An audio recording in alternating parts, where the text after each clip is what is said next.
Welcome to Dialectic Episode 8 with Steph Ango, aka Kepano, as he's known on social platforms.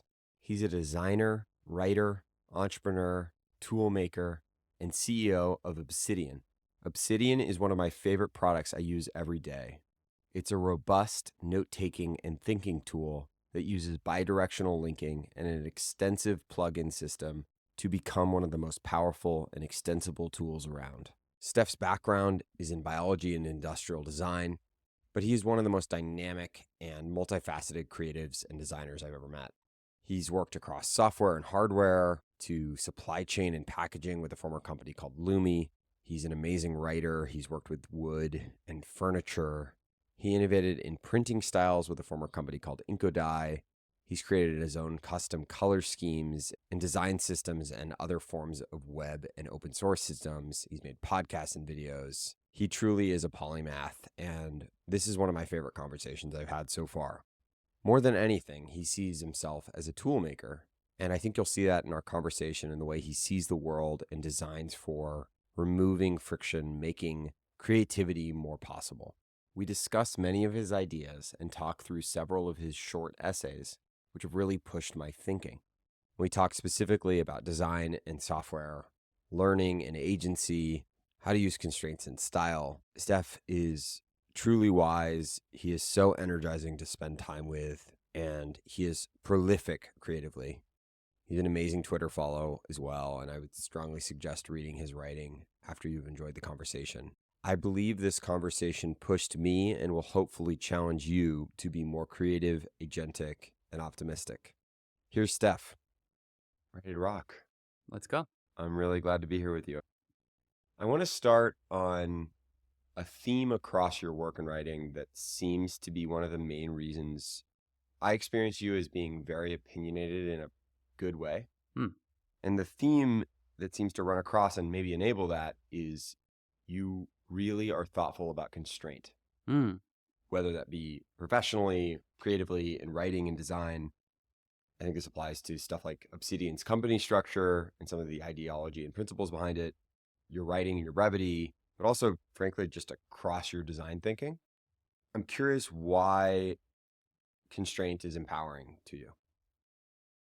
Yeah, that's interesting. I don't know when I started imposing constraints on myself. I feel like constraints just naturally occur from, like if you're writing a tweet, there's so many, there used to be at least so many characters that you could write.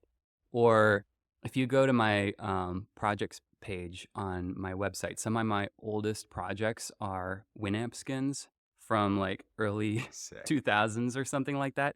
And we're talking Winamp 2, which is before they let you do whatever you want with shapes. So you had to like work within a certain number of pixels just to even do a volume slider. You had so little that you could do, but yet that's where all the creativity came from. And I would look at some people who I thought were amazing Winamp skin artists back then, and I was like, how did they figure out how to like put this entire little animation in like, a movement of 12 pixels? And that would fascinate me, and I would just like think about that and try to come up with something myself. So I think maybe that's where it started, like just out of necessity. Those constraints, shaped the way that I design things or think about things.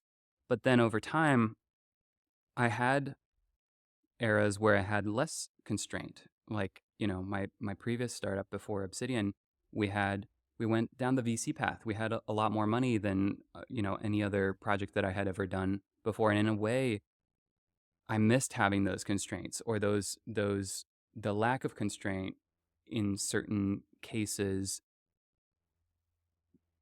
led us down decisions that were not as good as if we would have those constraints. And so now I'm always looking for how I can add forceful constraints into my own process and pick good constraints that I think I can live with and I can have fun with, and that becomes a canvas to experiment within. Yeah, it seems like obviously you've done a lot of work in the physical world too, but in the digital space, it's funny you bring up the earlier Winamp example where digital space, video games, software, all over the place, like tons of constraint. Mm-hmm. And basically the last 20 years has been a continuous removal of constraint, or at least a continuous expansion of what you can do. So I find it particularly interesting that some of your clearest forms of constraint are almost like purely fake or Yeah. imaginary, not fake, imaginary or self-imposed. Yeah. Short writing is a simple example. Yeah. Most people, I think, outside of Twitter, they're the only reason to do writing outside of Twitter would be long form, and yet you're doing shorter form. Mm. Is that something that requires discipline, or is it actually just like, oh, I know the freedom or the, I don't know, the way it's empowering on the other side Mm. that it allows me to show up more consistently? Yeah. Well, it's definitely self-imposed, like, but then it's the element of a style. Basically, I think you want things in general to be recognizably you and to become easier and easier for you to do. Like, Mm. it can become writing is difficult if you have no constraints. Like, if you know that, okay, I'm going to try to fit in this idea in 500 words, then you know the kinds of things that you're probably not going to write about. Mhm. A lot of my essays have no reference material. Like, there's just like no Yeah. footnotes, there's no nothing. It's just like I'm stating things like, this is my opinion, and you know, well, with my essays in particular, I'm like writing to a younger version of myself is who I have in mind. And I'm like, Mm. let's imagine that the only thing I can pass on to like this younger version of myself is like X number of words. Like, Right. here's the most concise way I can like communicate this across time to this like younger version of myself. So the conciseness comes from the fact that I know that I wouldn't want to read something long back then, especially. Probably most of us still. Yeah. One of the cooler things when I was reading rereading a bunch of your stuff, I was like loading it into a read it later app. Mm. And there's something with the rendering or however it worked where occasionally I would get presumably what was an older version of one of your older pieces. Oh, okay, yeah. And I could see the culling. Like I could Oh, yeah. see I little, removed some yes, words, yeah. it was really cool. I am not so see, this is one thing that is kind of weird about my blog is I just will edit old pieces all the time and not I don't know, I could put like an last edited or versions or something like that, but I just don't care about the continuity of it. I'm Right. trying to make each one really good. And oftentimes, what happens is I'll write a new essay and I try to link very profusely to other essays because they all kind of Yep. build up on each other. Yep. And when I link, I'm like, oh, I wrote about this and I'm making a link. And then I go to that essay and it's like 10 years old now. And I'm like, damn, I could have done this way better. And most of the time it's just too wordy and I can simplify an idea, or there's like this connective tissue that has a lot of the words I remove are just like connective words that they're just unnecessary. They don't actually have any like calories in there. And so Yeah. like I'm trying to get rid of that.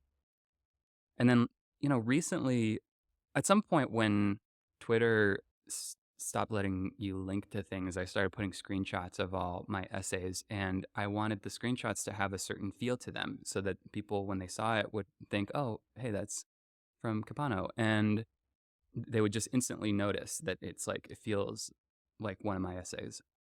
So I, came up with this color scheme, and the color scheme has basically 9 colors. And now I've been using that color scheme for all kinds of stuff. Lately, I've been like teaching myself piano, and I've been using these colors to make these little tools for myself to help me kind of bridge synesthesia with uh, the way my brain works. Like, I'm trying to like connect colors to notes so that I can Yeah. learn them more easily. Amazing Um, hack. but I have this set of colors, so now it's like, okay, I'm just going to use those colors, and then by default, it's going to fit into everything else that I did, and so it just becomes a sort of signature. It's a little scary. Like, I remember always wanting to do something like this, but I was afraid that I'd have to stick with something that I would eventually not Something like this like. being the brevity or the color scheme, or Yeah, like the color scheme that or even like the design of my website or something like that, that the continuity was so important to me. Like, I felt like I had to get it right, because mm, otherwise then I'm stuck with mm. something that I don't like. So the same reason that it's really hard for myself to imagine myself getting a tattoo, because I'm like, I would have to like feel really great about it. And then I've, known people who have lots of tattoos and they're like, oh yeah, this one sucks, but it reminds me of a different time or whatever. Right, And I, right. I, I like that notion too.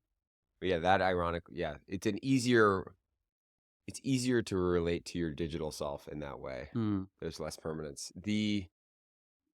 I think the other thing that's so powerful about having consistent visual language online, but also brevity, all these things that you discussed, is in a world where increasingly, you think about old Twitter, mm, somebody followed you, they were pretty likely to reliably get your content because they right. opted into it once. Yeah.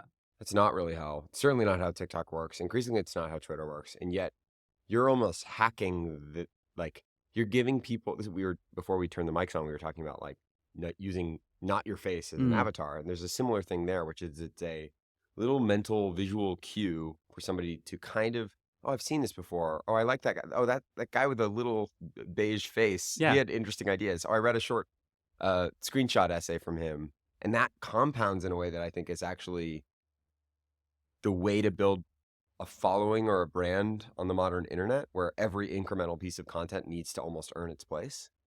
Yeah, it's like when someone that I've been following for a long time changes their avatar. It's like they have to start. I'm like, who are It's like you? your friend had super long hair and they got a crazy haircut Yeah, or something. we have to Yeah, start all over from scratch now. yeah, I totally agree with that. Yeah, I mean, you've done the same with your color scheme. I know when I see the right. little pink circle, I know that's you. And But to the tattoo point or whatever, it's like, now if I ever want to change it, mm, am I undoing it? And so that this is the other thing I respect about you a lot, is you're someone who is so thoughtful about this stuff, but also doesn't default to weight. mm, At least from my vantage point, you're right. so generative, you're so prolific in how Mm, much you create. And yeah, like, I'm curious how you balance that very like concrete mm. style, very constrained, but also is just like, I don't know, you put out something today or Oh yesterday yeah, about your piano thing. Like, it's yeah. just constantly happening. Okay, so yeah, the thing is if you look at at my website and you look at the timestamps on the essays, Hmm. there there's like one a year for like I started my first blog in 2005. So there's a lot of The stuff that oldest one on there now, I think, is 2012 that yeah. I found, or at least the Um oldest one under like the linked favorites. yeah. Yeah, that's pretty old, I guess. But I have some older stuff that I just I'm culling things over time. There might be some good stuff that has been removed that might deserve to be back on there, but yeah, so there was a long period of time where I basically wrote a blog all by myself, like to myself for like 10 years. So, Privately, or just no yeah, one knew about it? no, just I what I did was I made I made a blog and had it in like private mode because I wanted to like kind of set up the visual language and start writing, and I wanted to have like a few good posts before I launched it, and then I just never launched it. So I just wrote, and then I kept writing, and then that became like my note taking app in a certain way. Wow. Um, this private blog that I was like writing to no one, but then at some point, like a few years ago, I thought, okay, I really should start publishing stuff, and I just had this archive of like 10 years of drafts. Mm. And like then I was just like looking at all my drafts and some of them were really good and I still felt good about them. So I think a lot of the process is just like planting seeds and waiting for those things to just sort of like reach a certain maturity where I can look back at them a year later, 5 years later, and I'm like, I still agree with myself. Therefore, I Right. should post this. Right. And by that point, I have like a clear idea of what the thing is. So I do use social networks like Twitter to kind of just like put the messiest stuff up and see if people disagree. Um, and then I get some good kind of friction from that, which I use to kind of catalog, you know, arguments against what I'm saying or Mm. try to refine Mm. my language. Mm. And that just goes into drafts. And then sometime later, something happens and I'm like, it's time. Like that idea just came back and I have like all the context necessary to just like spit it out in like a Mm. very short burst. Right. And Right. and so I, it's really hard to like it's one thing that's nice about getting older. It's really hard to like do that. It's very frustrating when you're younger. I had the similar thing with I created the series off a blog post called the blog post was called Buy Wisely, and it was just basically making the argument that you should buy more reliable, durable things that will last you for a long time, and that the extra cost of it will end up being worthwhile. And so I made a few recommendations of products that fit that description to me. And when I was doing that, I did a bunch of kind of self research on like things that I've owned for a long Mm, time, right. how many times I've used them, how much did they cost me at the time, and try to understand the like cost per use. And like, so I did this whole kind of spreadsheet and looked into all of these objects that are still with me. And there's some new things that I've owned for 1 or 2 years where I feel really good about how they will last, but I feel like it's too early to say. So like I have to have Uh, like my rule for anything that I'll share is like I'm still using it 5 years later. So it you'll has to be, share as in recommend. yeah. Got it. Yeah, exactly. And so it takes 5 years for one like new post to be added to that. And so it's like Uh, it's kind of it's frustrating a in some ways. filtration system Yeah, then. because I'm like, I have some things that have incorporated into my life in the last couple of years, but they're not allowed in my constraint system because I haven't had them for 5 years yet. But it's a really cool blend of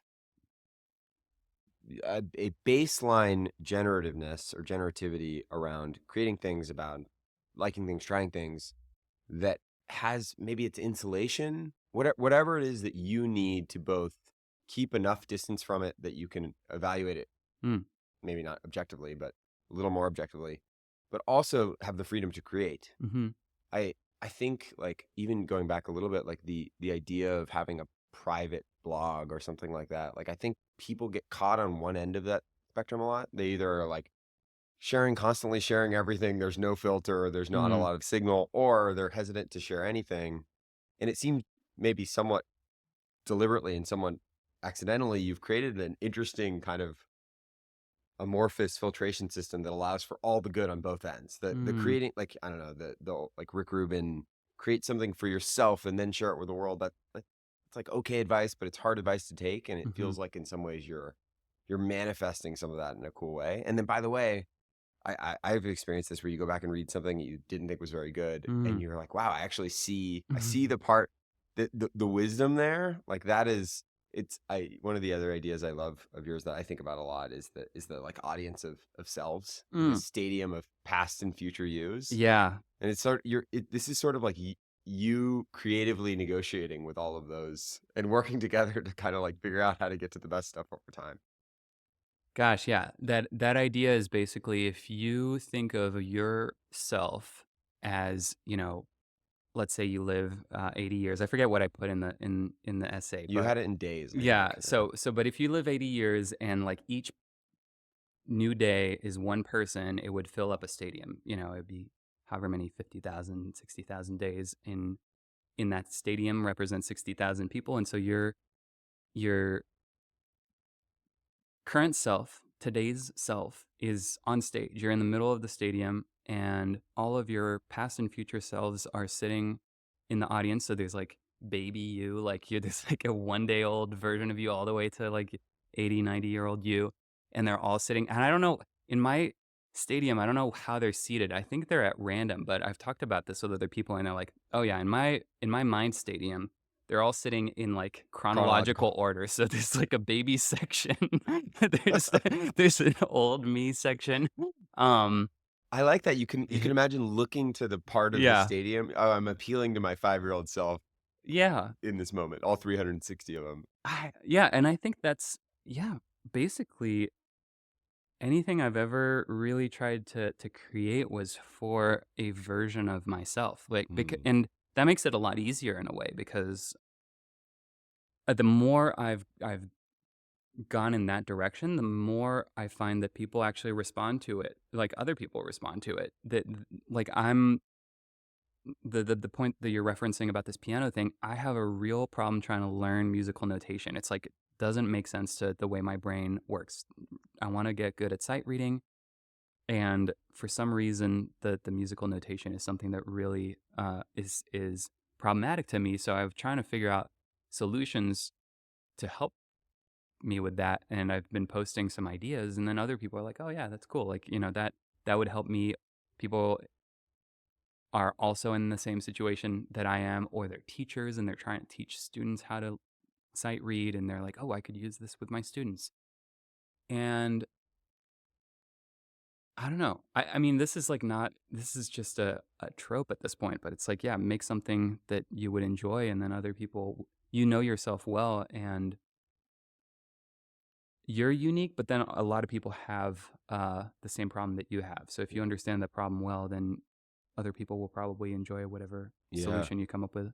Yeah, the making something for yourself, I think, is an obviously empowering constraint. Maybe what's so powerful about the way you talk about it is by orienting it around past Mm. selves or future selves. There's like a separation that allows you Mm. to. Because sometimes it's like, oh, make something. What do you mean? What is make? Yes.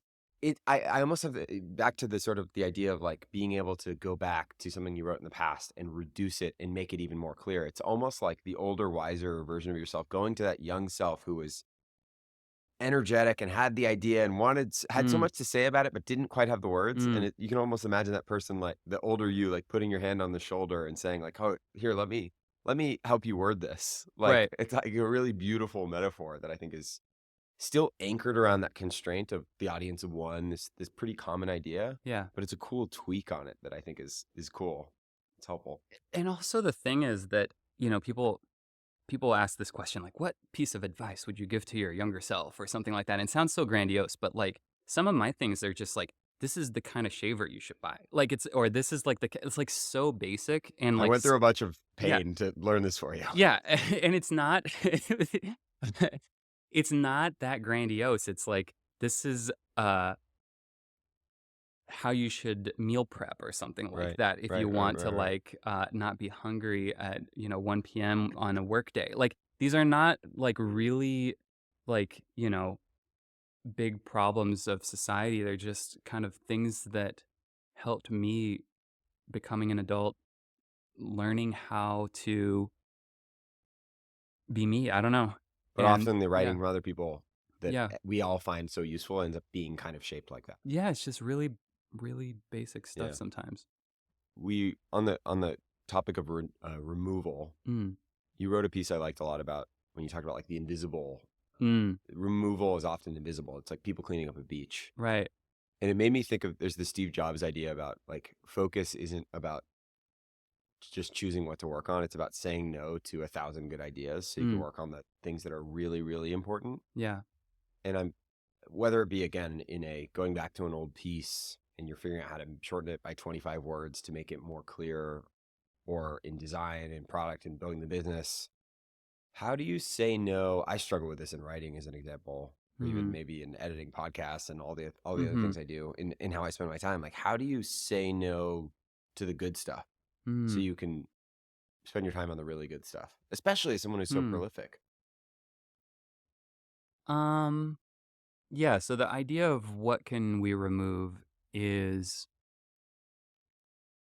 it's just a question that hopefully is useful for a group of or for yourself when you're working on something. It's just remind yourself to ask that question.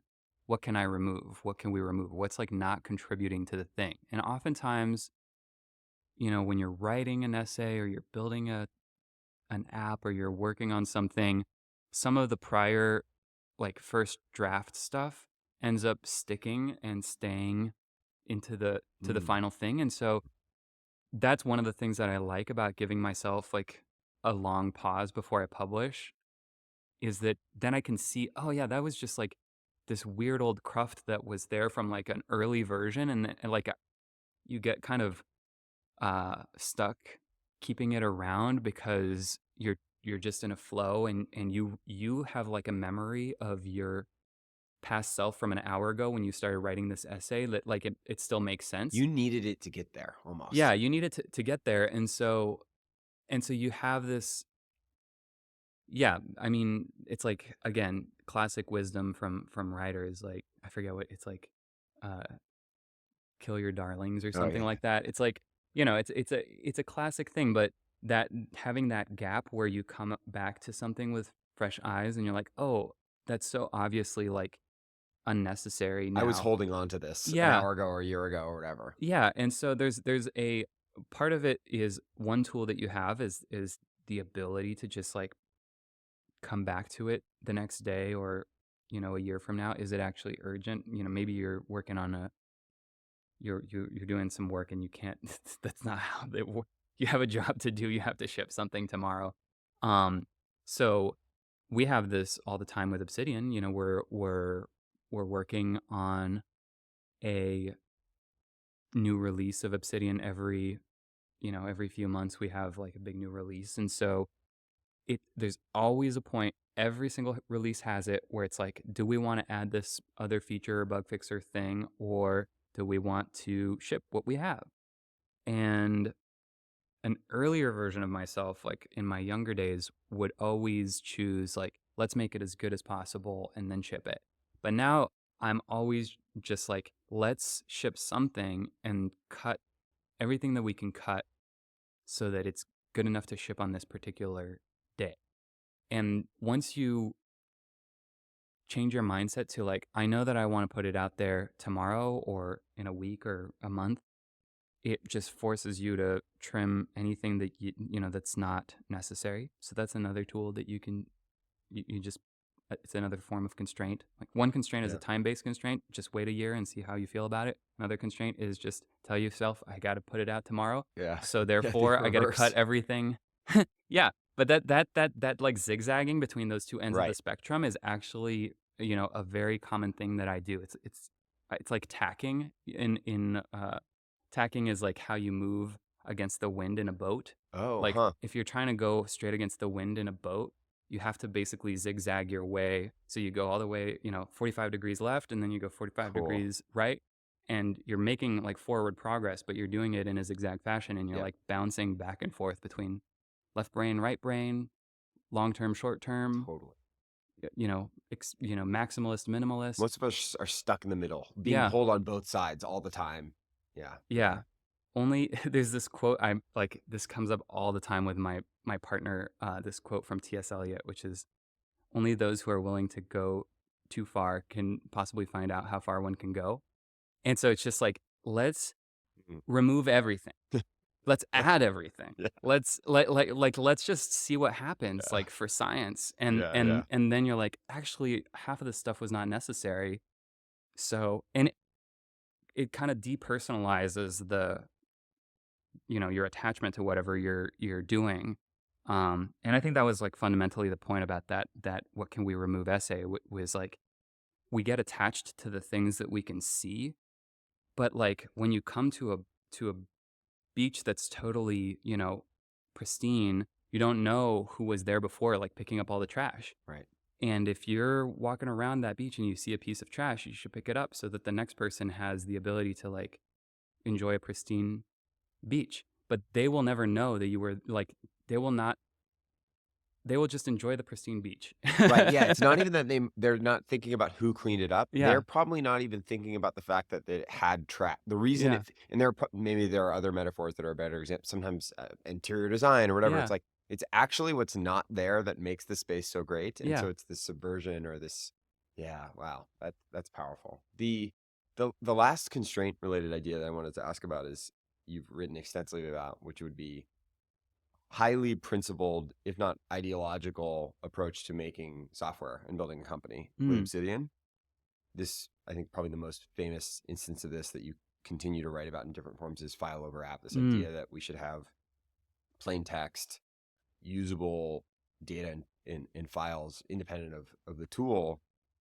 I'm curious, just very practically, maybe we talked about some of this, but like, how does having a philosophically driven approach affect the like day-to-day of building, and Right. also how does it affect you over the long term?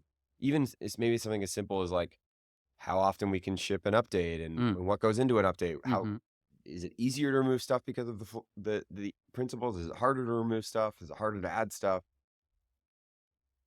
Okay, so there's like really two totally separate topics here. One topic is file over app, which is like really a political statement, and Yeah. it's like I think that this is societally important and like civilizationally important. It's like a rejection of like how big tech and a lot of companies are built in the software ecosystem these days, or have been for a long time. So that's kind of like a more, it does then become a constraint within what we do at Obsidian, and like we try to respect that constraint, but we wrote a manifesto that is like very short, very simple, that has 5 things that we're focusing on, and those are the constraints that we use. And they're pretty simple things. One is we want to stay independent. We want to be 100% user supported, so all of our funding comes directly from our users. We don't have investors, and we don't want to grow the size of the team. So like that kind of is just like a value that has to do with independence. And part of the reasons those that particular set of values, that's one of them. There's privacy, there's durability of the files. You can go to like obsidian.md/about and you can read the whole thing. But a lot of those came from the founders of Obsidian, Shida and Erica, who for some reason were like naturally just like genius about like the values, and other things came from my personal experiences having gone through the process of building companies every possible way you can. I did a Kickstarter campaign. My co-founder went on Shark Tank at one point. We raised money through VC. I've done all the different ways that you can raise money and build companies. And I just like the kind of like Ocean's 11 model the best. It's just like, it's the most fun to have like a very small team where I love making stuff myself. I don't really enjoy being a manager. I've done it in the past a lot, but I just want to be designing and coding and writing and interacting with the users directly. And that's just what I like. Other people might really enjoy working in a big company or being a manager or other things. It's not like a prescription for everyone. It's just the way that we enjoy building Obsidian. And yeah, it has a lot of limitations. In the previous company that I ran, Lumi, whenever we had a problem, it was like, who can we hire who is like an expert on this problem? Right. And we'll go find the best person, hire them, and then like empower them to solve this problem. Now, if we have this problem, like hiring is off the table. We basically don't hire. We have 7 people full time. We've kind of given ourselves a buffer, like in our, kind of internal, it's not listed specifically in the manifesto, but it's like an internal limit of like 10 to 12 people that we don't want to grow past. Like currently we're 7.5 or something like that, because we have some people working part-time. But yeah, like if the problem comes up and we have to either figure out how to solve it ourselves, or we just decide it's not a problem, we want to solve it all. So that, happens all the time. We can't parallel process on 20 different things at the same time. We can only do like 1 or 2 things at once. Companies are these amazing kind of like symbiotic, like super intelligent like organisms that are capable of doing really complicated things. Amazon has like 1 million people working there, so they can do like so many things at the same time. But I don't want to run Amazon. I just want to have fun building stuff. And so I think having an understanding and shunning this sort of like having an understanding of yourself and being, you know, brave enough to like brave as sounds to just reject like this like sales pitch that is often given of Maybe like, even a default in yeah, certain worlds or contexts. that you have to raise money or you have to do things this or that way. You should just do what feels right to you. And it's still possible to be very ambitious within that framework. Like Obsidian probably, I don't, we actually know how many users we have, but we probably have like 3 or 4 million users and we're 7 people. And like, that's pretty crazy. It's really definitely crazy. possible to do something like that. Within that, especially on the ambition note, even the set of constraints and ideals you just talked about, some of them are more political. Some of them are about how you and the co-founders want to live your lives and run the company. Some of them are enabling from a truly like a principled standpoint. Right. As an example, I think the file over app piece, and Mm. particularly digital archival, the idea that our data is actually usable in not only 10 years, but 50 years, 100 years, that is something that is almost mission driven, right? Right. How does that balance? And you could, maybe this is a false, maybe this isn't actually in contradiction or isn't mutually exclusive, but you could imagine a world where the mission is weakened, Mm. or getting to the mission on the timeline or at the scale you hope to is weakened by the fact that you guys don't want to manage people, is a Mm. overly simple Could be. example. Yeah. And there's a world where 20 years from now or 50 years from now, the world is different. Maybe I'm assigning too much credit Right. or ambition or whatever, but like these are maybe some of them are more just theoretical, but some of them could actually be very practical things where your core principled constraints end up running up against each other. And maybe, yeah, you don't need to raise Right. $100 million in venture capital, but having 20 people could help Obsidian get much more materially or much more quickly to its mission. Yeah. So you're saying file over app is this big idea that, could have more influence in the world if there were more people working on it. I Yeah. don't know that, but No, I think that's definitely a fair point. It's probably true to some extent. I think that I don't know. I would argue that even as 7 people building this thing that is kind of like an example of what we mean by file over app has had more impact than if we had had like a million people working on it. Yep. Because what we've seen over the last couple years is the biggest companies like Microsoft just put out like basically a new tool that like converts like all these old file like Word and PDF and every kind of file format that is not that is proprietary and not open to open format Markdown. They're doing it, I think, mainly because it's the best way to ingest like a whole bunch of data into like AI. Yeah, but pretty surreal though for for you yeah, guys, it for was cool. Gruber. It was cool, and there's I can think of about like 10 different startups that have started based on file over app, and they're like, we're doing file over app for accounting, we're doing file over app for this or that. And they're like, it's like almost like a, request for startups that YC does. It's just like file, like sometimes I'll post on social media. It's like, we need a file over app of this category. And then people are like, oh, I should go build that. There's people doing CAD file over app. People are doing, video. They're taking that and Yep. expanding in other directions. Yeah.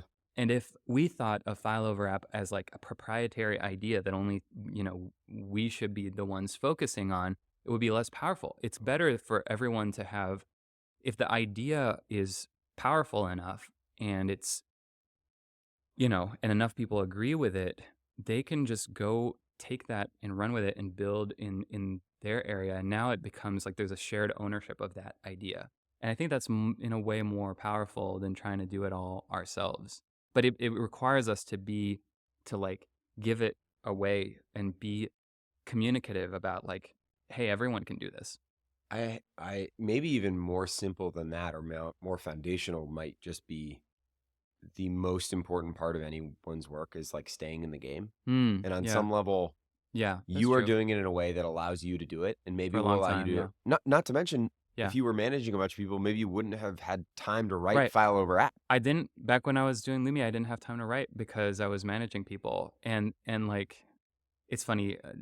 It's like I'm still probably one of the like top Obsidian users. Like I use Obsidian all the time, and I love using it. And so like I'm if I'm not working on it, I'm using it probably like actively at least an hour a day, but I have it open constantly in the background. So I'm like bouncing back and forth. And sometimes I'll just literally spend 5, 6 hours, 8 hours in a single day just writing in there. I write my essays in there. I publish from there.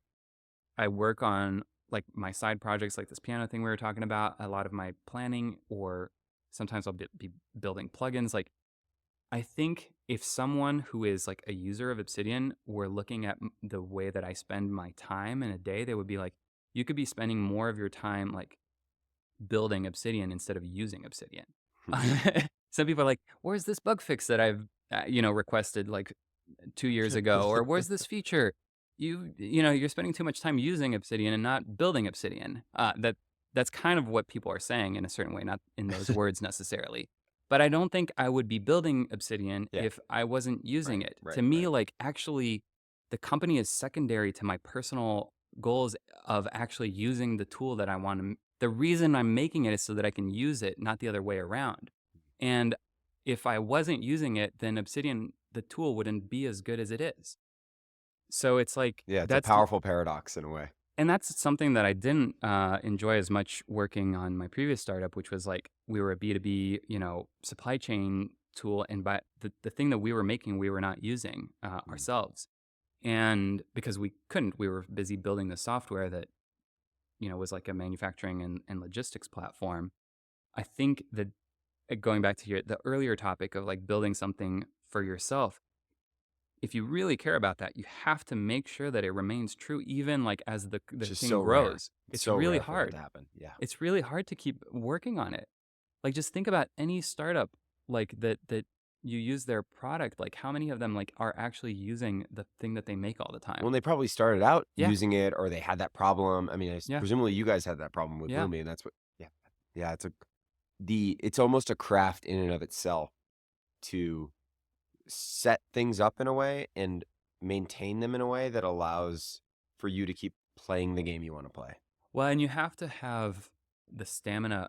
Again, everything I'm saying is not a prescription. It's just this is what I enjoy doing. If you enjoy, like, if your whole life is like enjoying making things for others and being in service of others, like, there's amazing, entire professions and things that are all about that. And Right. that is amazing. I think that if you're interested in building something that you want to use, and you also imagine yourself doing this for a long time, which is not a prescription whatsoever. Lots of great companies get built and then they get sold and then people move on. I often wish that often had ideas of like writing books or comic books or making movies, and like the allure of that is so appealing because like you make a movie, it's done, and then you make another movie, you do a new thing and it's over. You Like, work on it for 3 years, but yeah, but you work on it for 3 years or 5 years or 10 years, but then you're done with it, yeah, and like that artifact is complete. But software is never complete. It's like always evolving, right. It Yeah. can't be because the like there's no firm ground to stand on. Like the operating system is changing. Everything's changing under your feet. So if you're someone who really likes that idea of being able to move from one thing to the next, then maybe software is not the right Hmm. category for you. Hmm. It's ironic given how much faster it is than other mediums, but I think that's right. Yeah. I was at Sundance this weekend, and there's something you could see on maybe I'm projecting, but there's this sense of the filmmakers are doing the Q&A. There is this crazy level of like, whoa, it's out, it's done. Mm. Maybe there's still work to do, but like the last 5 years have all come, and software is a totally, if not inverted shape, a very different shape. Mm. That theoretically you could work on Obsidian for 50 more years. Yeah, I guess so. I mean, I think it's weird because I'm pretty sure like software is going to be different. Like in a major way, we might not be using computers in the same way that we do today. Certainly, many of the like I don't know if we're going to have JavaScript and CSS and like the way that we build I hope apps. so. Yeah, like the way that we build things change a lot, or there's so many things that it's so unpredictable. Yeah. What might happen. We're all just going to be connected into the supercomputer. Yeah, yeah, yeah. Where Well, and we'll that's be. the unique thing about software too, is people were making movies 100 years Yeah, ago. It was who's a going to little be different. typing with their fingers into a thing 50 years from now? Or even what is the oldest like computer or piece of software that anyone uses that Yeah. isn't heavily, heavily abstracted? Yeah. Huh. Okay. I want to shift gears a little bit and talk about design. Hmm. You are, again, when I said you were prolific earlier, and I really enjoy your writing, but I think from a design standpoint, that's kind of more what I meant. Just Hmm. given that when it comes to showing up with a strong point of view in many different forms, even just chatting with you and hearing more about other things you've spent time on, you bring a design focused approach and a really strong point of view to most of the ways you show up in the world. Hmm. So, as a super basic kind of initial question, what makes for good design? Wow. Um. And if you want to take a second part on it, what has made you a better designer? I mean, constraints is what makes design great? Gosh, this is a topic I've thought a lot about, but I haven't written that much about. And so I feel like my thoughts are not as organized as they could be. The way that I thought that I was going to become a biologist when I was going through high school, I really focused my studies on physics, chemistry, and biology, and decided I wanted to become a biologist, and that I was going to like specifically become a zoologist or evolutionary biologist. And then I spent some time that's what I went to school in college for. Then at some point I realized like I had been doing a lot of artsy stuff on the side. I had been making Winamp skins. I had been painting, photographing things. I kind of dabbled with every medium at some point, just as a hobby. And I realized I kind of discovered design like late, because I think I was 20 or something. I was in China. I was at a Muji store in Singapore, and I was like, wait a minute. Someone has decided what the diameter of this pencil should be. Like, it just sort of like dawned on me all of a sudden that people had been making these decisions about all the objects that are around me. Did creative things become more serious when you thought about it as design? Well, Relative, I just had never really thought about design as a profession. I always kind of just had been messing around as a like, I didn't realize that it was people's full-time job to right, do this kind of thing. right. And this was like 2005, I want to say. And suddenly it was like Neo in the Matrix. Like everything, I was like just looking at everything all around me. I was like, whoa, someone made that decision and this material and that diameter. And I was like, I could do that. I have opinions about what diameter something should be. And so then I decided to shift and try to become an industrial designer. I I lived in the Netherlands, and I worked at a industrial design firm there. I went back to school and studied industrial design, and then I met my good friend Jesse, who became my co-founder for 13 years across two different companies, and we turned the things that we were passionate about in industrial design into software, and like how do we actually help other people manufacture things. I'm skipping a lot of steps, but all along the way, it was exposure to having this other lens on the world where you look at things first from a biological standpoint, where I'm like, I have the choice to either study what nature has created and surrounds us with, or like study what humans have Huh, created. And the human path seemed more appealing because I could actually contribute something as opposed to just like studying something that was already made. right. I mean, in theory, I could have gone down like the genetics route or something. Or maybe there's a There's hybrid still of those time. two, Yeah. or like wetware or something like that. But I thought it would be more interesting to kind of apply my own process of natural selection to like objects and interfaces and things Hmm. like that. Cool. And then just by coincidence, this when I shifted into design, that's when the iPhone launched, and it was like just a total game changer in terms of what you could do with UI. And like the touch screen was so powerful because it really created that connection between physical and the physical hardware and the software. Like you could literally make buttons that you can touch in UIs.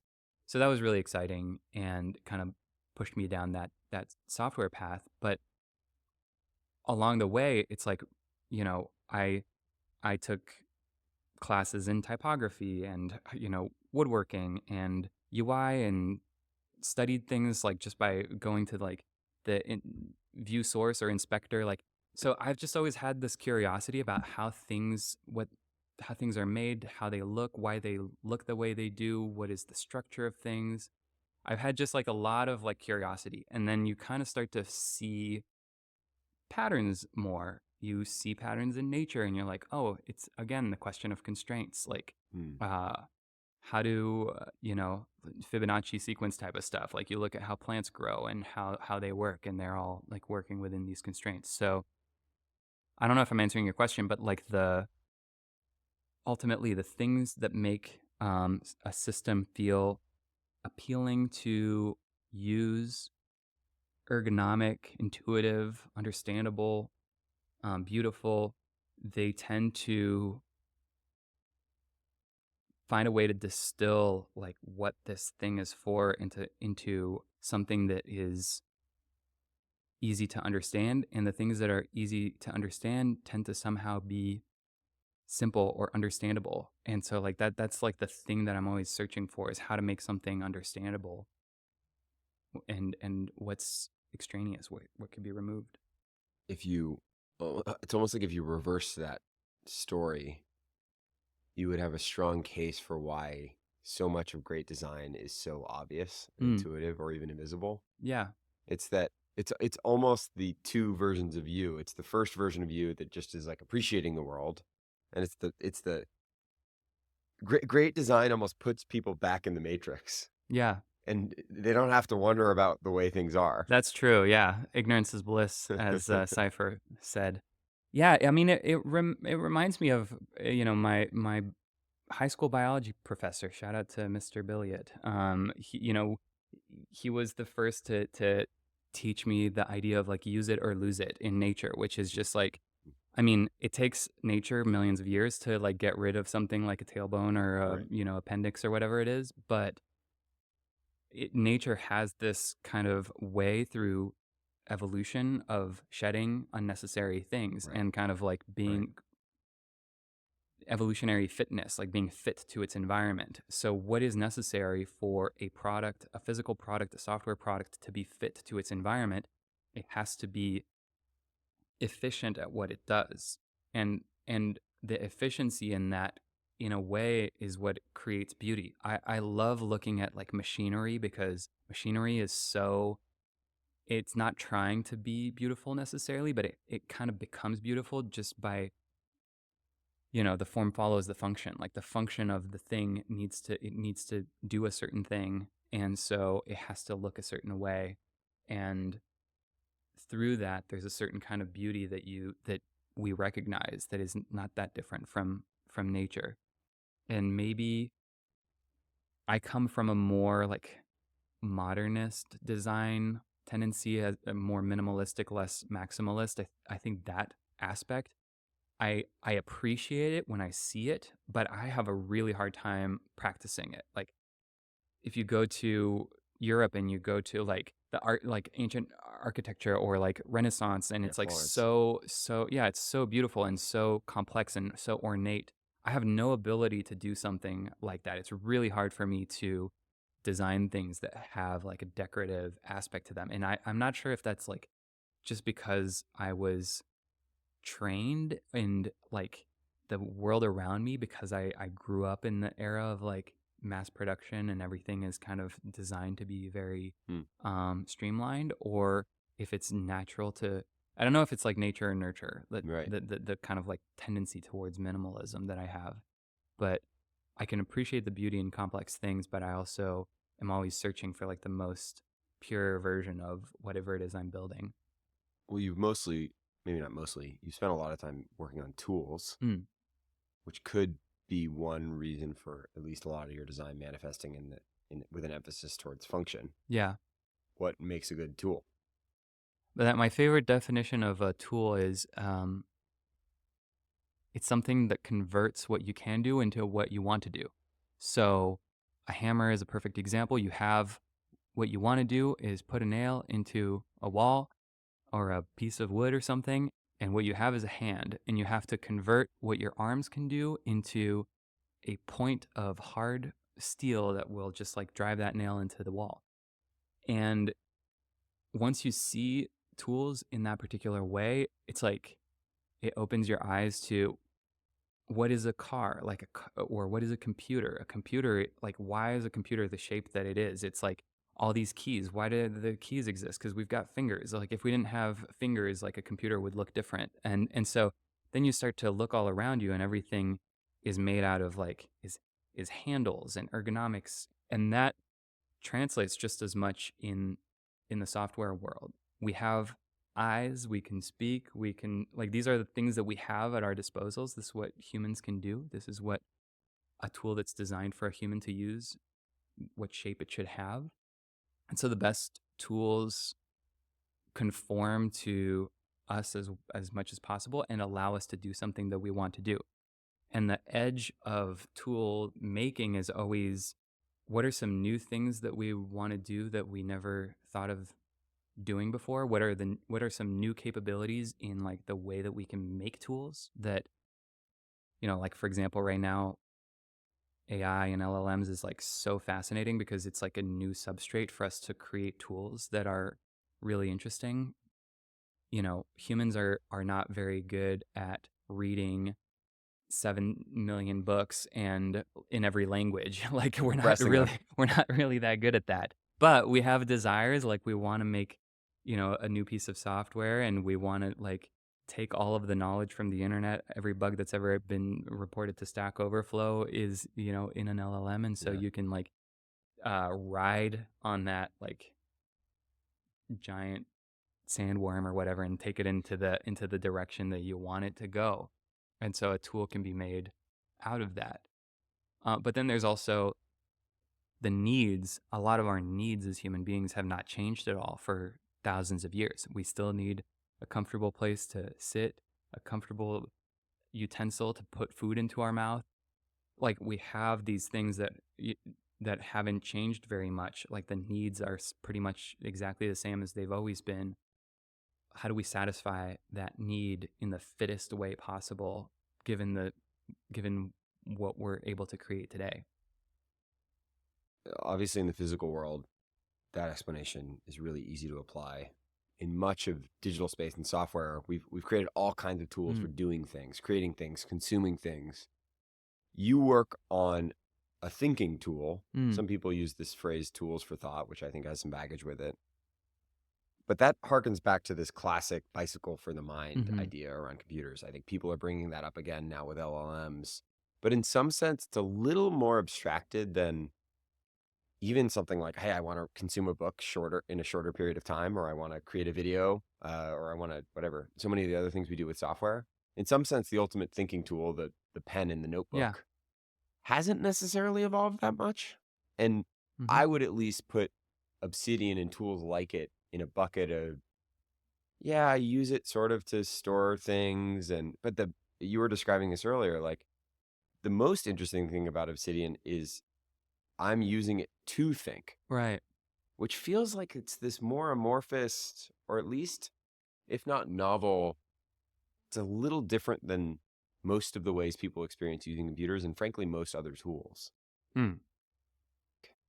Well, people have had ways to scribble things onto things for thousands of years. And I think that Obsidian doesn't necessarily have to do anything fancier than that to be useful. Going back to our needs haven't necessarily changed. The question that I ask myself is, how can Obsidian allow you to think about things in a way that you could not through pen and paper? Like one of the things that is really core to Obsidian is just that notion of a link, which has been around for decades. And that's how Wikipedia works. You can go down a rabbit hole. What if you could create your own rabbit holes? It's really hard to do that with pen and paper because just the notion of clicking on a link on paper, like if you've ever read a book that has like a lot of footnotes or has a lot of references, like flipping pages is not it doesn't work really well. Or it's hard to be it's especially hard to be in a flow or a. The ergonomics of that just slow you down. Right. Like it's just like slow, and your brain can move so much faster. So what I think the most important, thing about Obsidian is just being able to click links and connect things with links. It's like that simple. All of the extra stuff, like, everything else is on top of that foundation of just being able to link an idea to another idea. Then I think what, Shida and Erica came up with around the plugin architecture is genius because it allows the core of the app to stay like relatively simple. And we have millions of users. Every user has a different set of plugins. Like just the multiplication of that is just like there's more different configurations of Obsidian in the world than like atoms in the universe or something like that. Like it's like the way that people use Obsidian is so different from one person to the next. And so that kind of plugin architecture allows for that without us having to build a zillion features. And it's also how we're able to stay small because we rely a lot on the community to build all those different other extensions on top of the tool. And the way other people's brains function, I do think we're kind of in a moment in time right now where we're starting to discover more about, you know, neurodiversity and like understanding that, hey, I have synesthesia, I have aphantasia. Like the way my brain works is probably different from yours and different from somebody else's. And I can use like Obsidian is about malleability. It's about shaping the tool around your brain rather than the other way around. A lot of tools like ask you to shape your Yep. brain around it. It's weird because it's like we're very opinionated about the fact that it should be so unopinionated. You know, it's like we're very Yeah. opinionated about the fact that you have to be able to customize every aspect of it because your brain is going to be different. And maybe your brain is going to be different from someone else's brain, but it also might be different from your brain a year ago, you know? And Totally. like you're evolving to learn new things. And in my own use of Obsidian, my use of it has grown a lot in complexity over time because I started to feel more comfortable with, you know, different ideas. Like there's this idea called evergreen notes that I think Adam Matushak was the person who came up with that term, and I wrote a piece on it, an essay about that, which is just kind of forming like a meme for yourself of an idea inside of your notes. So you take a whole concept and you somehow distill it to a short phrase or word that allows you to build on it. And that's something that's really, you know, it's possible to do in book form, but it's really nice to have this like set of Legos that you can play with where you take a whole concept. And that's what's powerful about like memes or jokes or inside Totally. jokes that you have with friends or something like that. You can just say one word and like suddenly So much information is yeah, packed inside of yeah, that. so much. And so you can create those memes just for yourself inside of Obsidian. And like the meme can, of course, it can be something funny or powerful in some way, but it can also just be a shortcut to like a group of ideas that only you've had. A lot of people in the Obsidian community like to do world building. They're playing RPG games. They're like writing books. They're creating like their own little universes for various purposes. And they are coming up with ideas that are like completely native to that universe that they're Yep. creating. Doesn't make sense to anybody else. It's like a whole bunch of Christopher Alexander, like little pattern worlds. Yeah. And so that concept, you know, maybe allows you to have some more complex thoughts because you're able to more quickly kind of take a whole concept, mix it with this other concept, and now like form like a bigger concept out of those. And what can can the tool give you enough of those like basic building blocks so that you can take your thinking anywhere you like? Right. Yeah, it seems it's this beautiful idea. In practice, building a tool that is ergonomic enough and affordant enough and simple enough for anyone to get started on, almost like the beginning first level of a video game, Mm, that can then you talked about the plugin architecture a little bit, but that can then go as wide and as rich and as yeah. complex as this tool is like probably like one of the hardest design problems conceivable. Yeah, and I think you know, we're not making Obsidian intuitive enough for newbies. Like I think that's something that we still have a lot of work to do on is making it you know, the first level of the video game Right. more It's a uh Ferrari engine that you can bolt things on top of yeah, more make it than a easier to adopt at the early stage, and then, you know, the infinite depth is always going to be there because of the plugin architecture and the also themes. LLMs and software are going to be Yeah. easier to create. Yeah. Exactly. Yeah. Yeah, you might be able to we're getting to a place now where you might be able to create a plugin that like for just yourself. Yeah. Like It's pretty in cool. probably in like the next year there'll be like a really good way for you to just like make a plugin. It's just for you and it does whatever the Yeah. Hey, task or thing. computer, can you help me? I want to be Yeah. able to do this. Okay. Yeah, and that's really cool. But we also have to be able to take someone who's completely new to this idea of this kind of tool and like do a little bit of hand holding in the beginning. So that's definitely an area that I'm thinking about a lot. One of my favorite things you've ever written is a post called In Good Hands, Mm, which is maybe like the coolest way to frame. Maybe I wouldn't have always put it in the design bucket, although obviously I think there's Yeah. a lot of design inside it. And it's this idea of omakase. It's like, Mm. hey, trust me, give me a little bit of freedom here or trust here to take you somewhere. And in many ways, I think it describes at very least the essence of what I experience good design to be, Yeah. which is this. Again, it's almost becoming invisible, and I'm not having to worry about all the details and all these little things. With that in mind, as maybe an overarching principle, obviously it could apply to a specific experience or serving someone tea, but I think it could also apply to building products or designing products. How do you implicitly communicate that kind of care or that kind of trust? Yeah. Well, that was one of the essays that just like came out all at once really quickly, and it's a little different from most of my essays because it's written from the perspective of the consumer. Like, this is what I look for.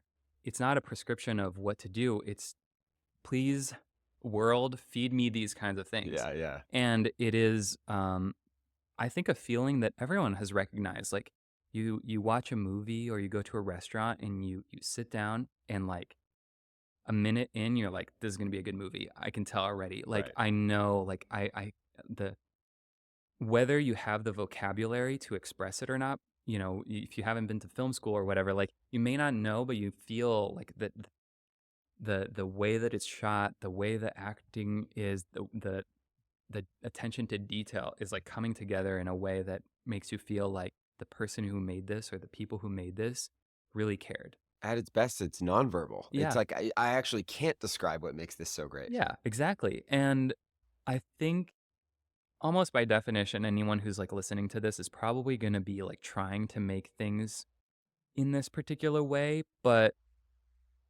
where it doesn't happen is oftentimes in like this factory environment where if you work at a large company and you're tasked with like solving this particular thing, like you're in a factory that makes products, that invents new things. And so your project is to grow the number of users or improve the retention or whatever. And that's probably not going to lead towards a thing that makes you feel in good hands. Like, when I think about the movies that I love, like, not a lot of them come from that like factory style Can't of be a like recipe.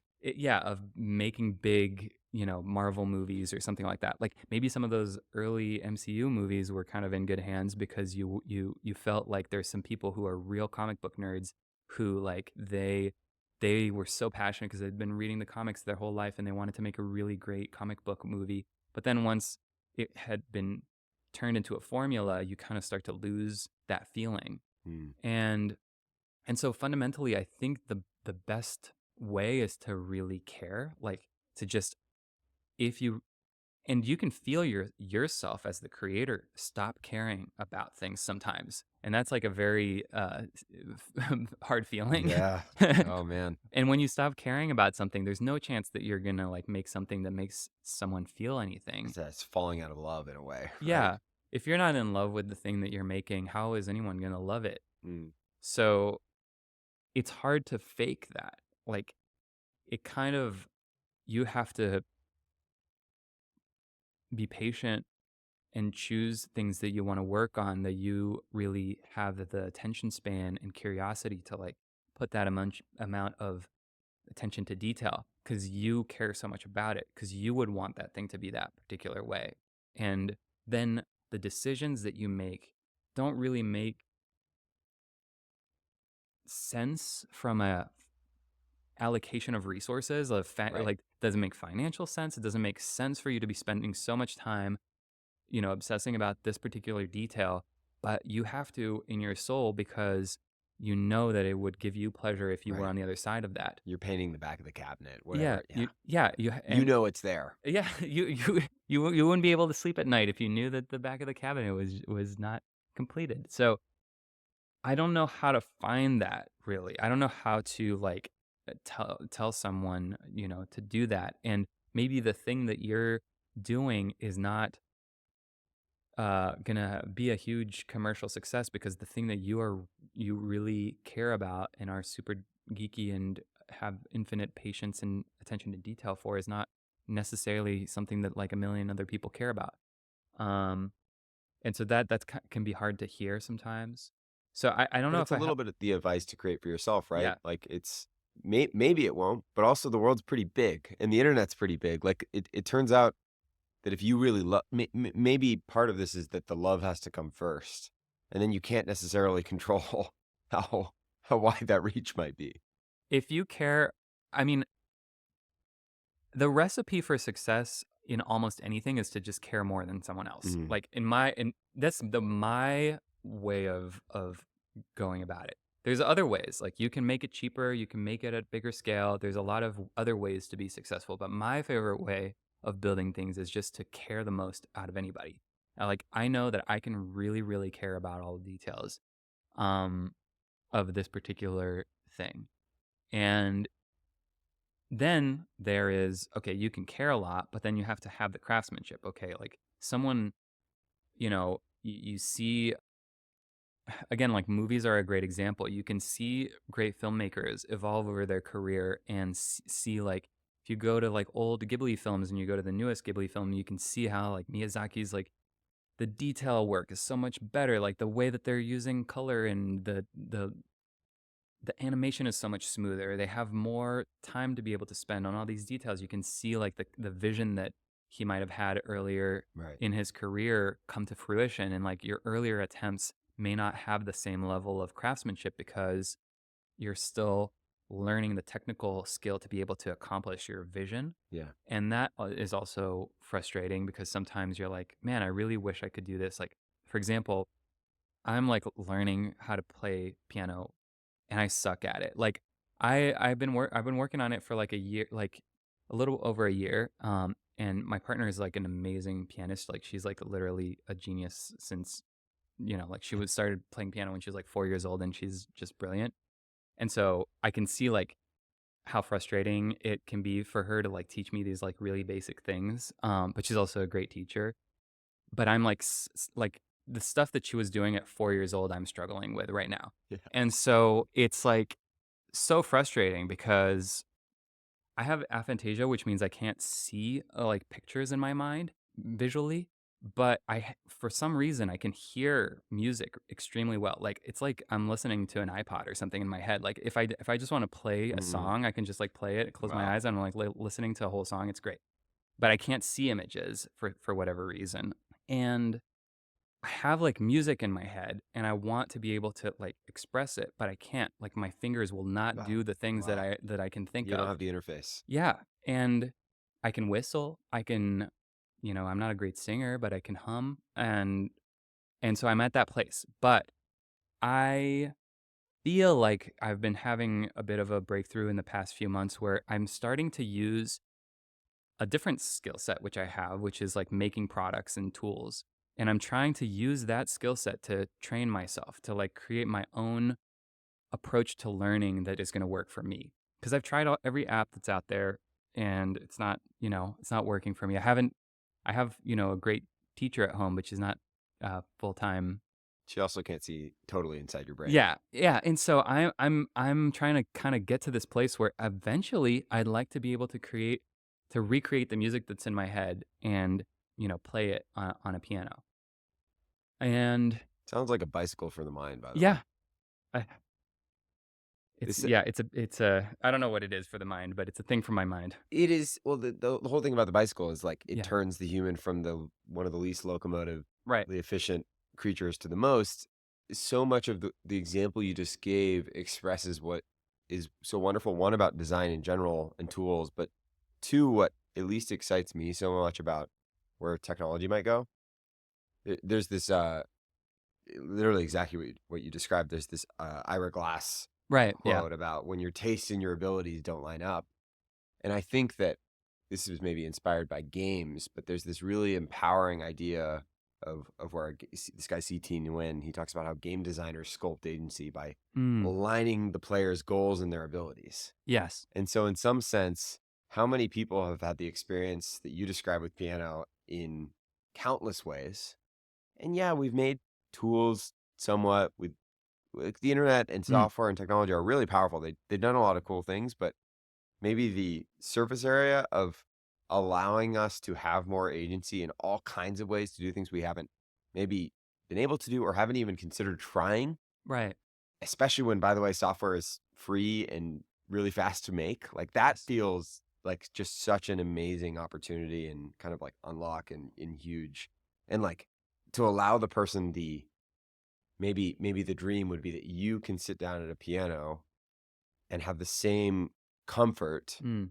that your partner does, despite one, the natural affordances of the piano not meeting you where you were, at least initially, and not having that history. Like that feels like a dream. Well, there's in the Matrix, they have this, technology where they can just like download Yeah, knowledge yeah. into your Jujitsu. brain, Yeah. and you're like, I know piano.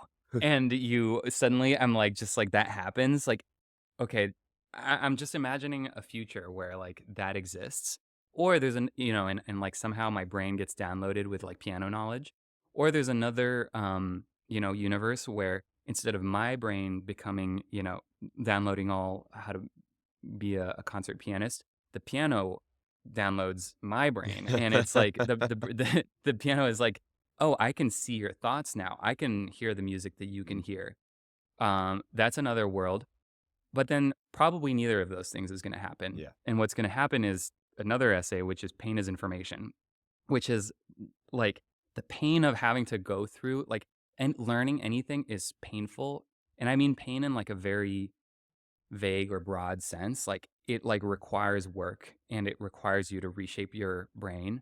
And so I'm going through that process right now, but I know that I have enough stamina for this particular problem. Like piano, I care enough about piano that I know even if it takes me 10 years to get to the place where I can do what I'm imagining right now, I have enough stamina that it's going to like I'm willing to power through that pain. Yeah. And that is something that again, it's like, do you care enough about this that you're gonna go through the pain of like becoming a craftsperson in whatever it is that you want to give the feeling of being in good hands to someone. Yes. I mean, Uh, that's what being a designer is, I think, on some level, right?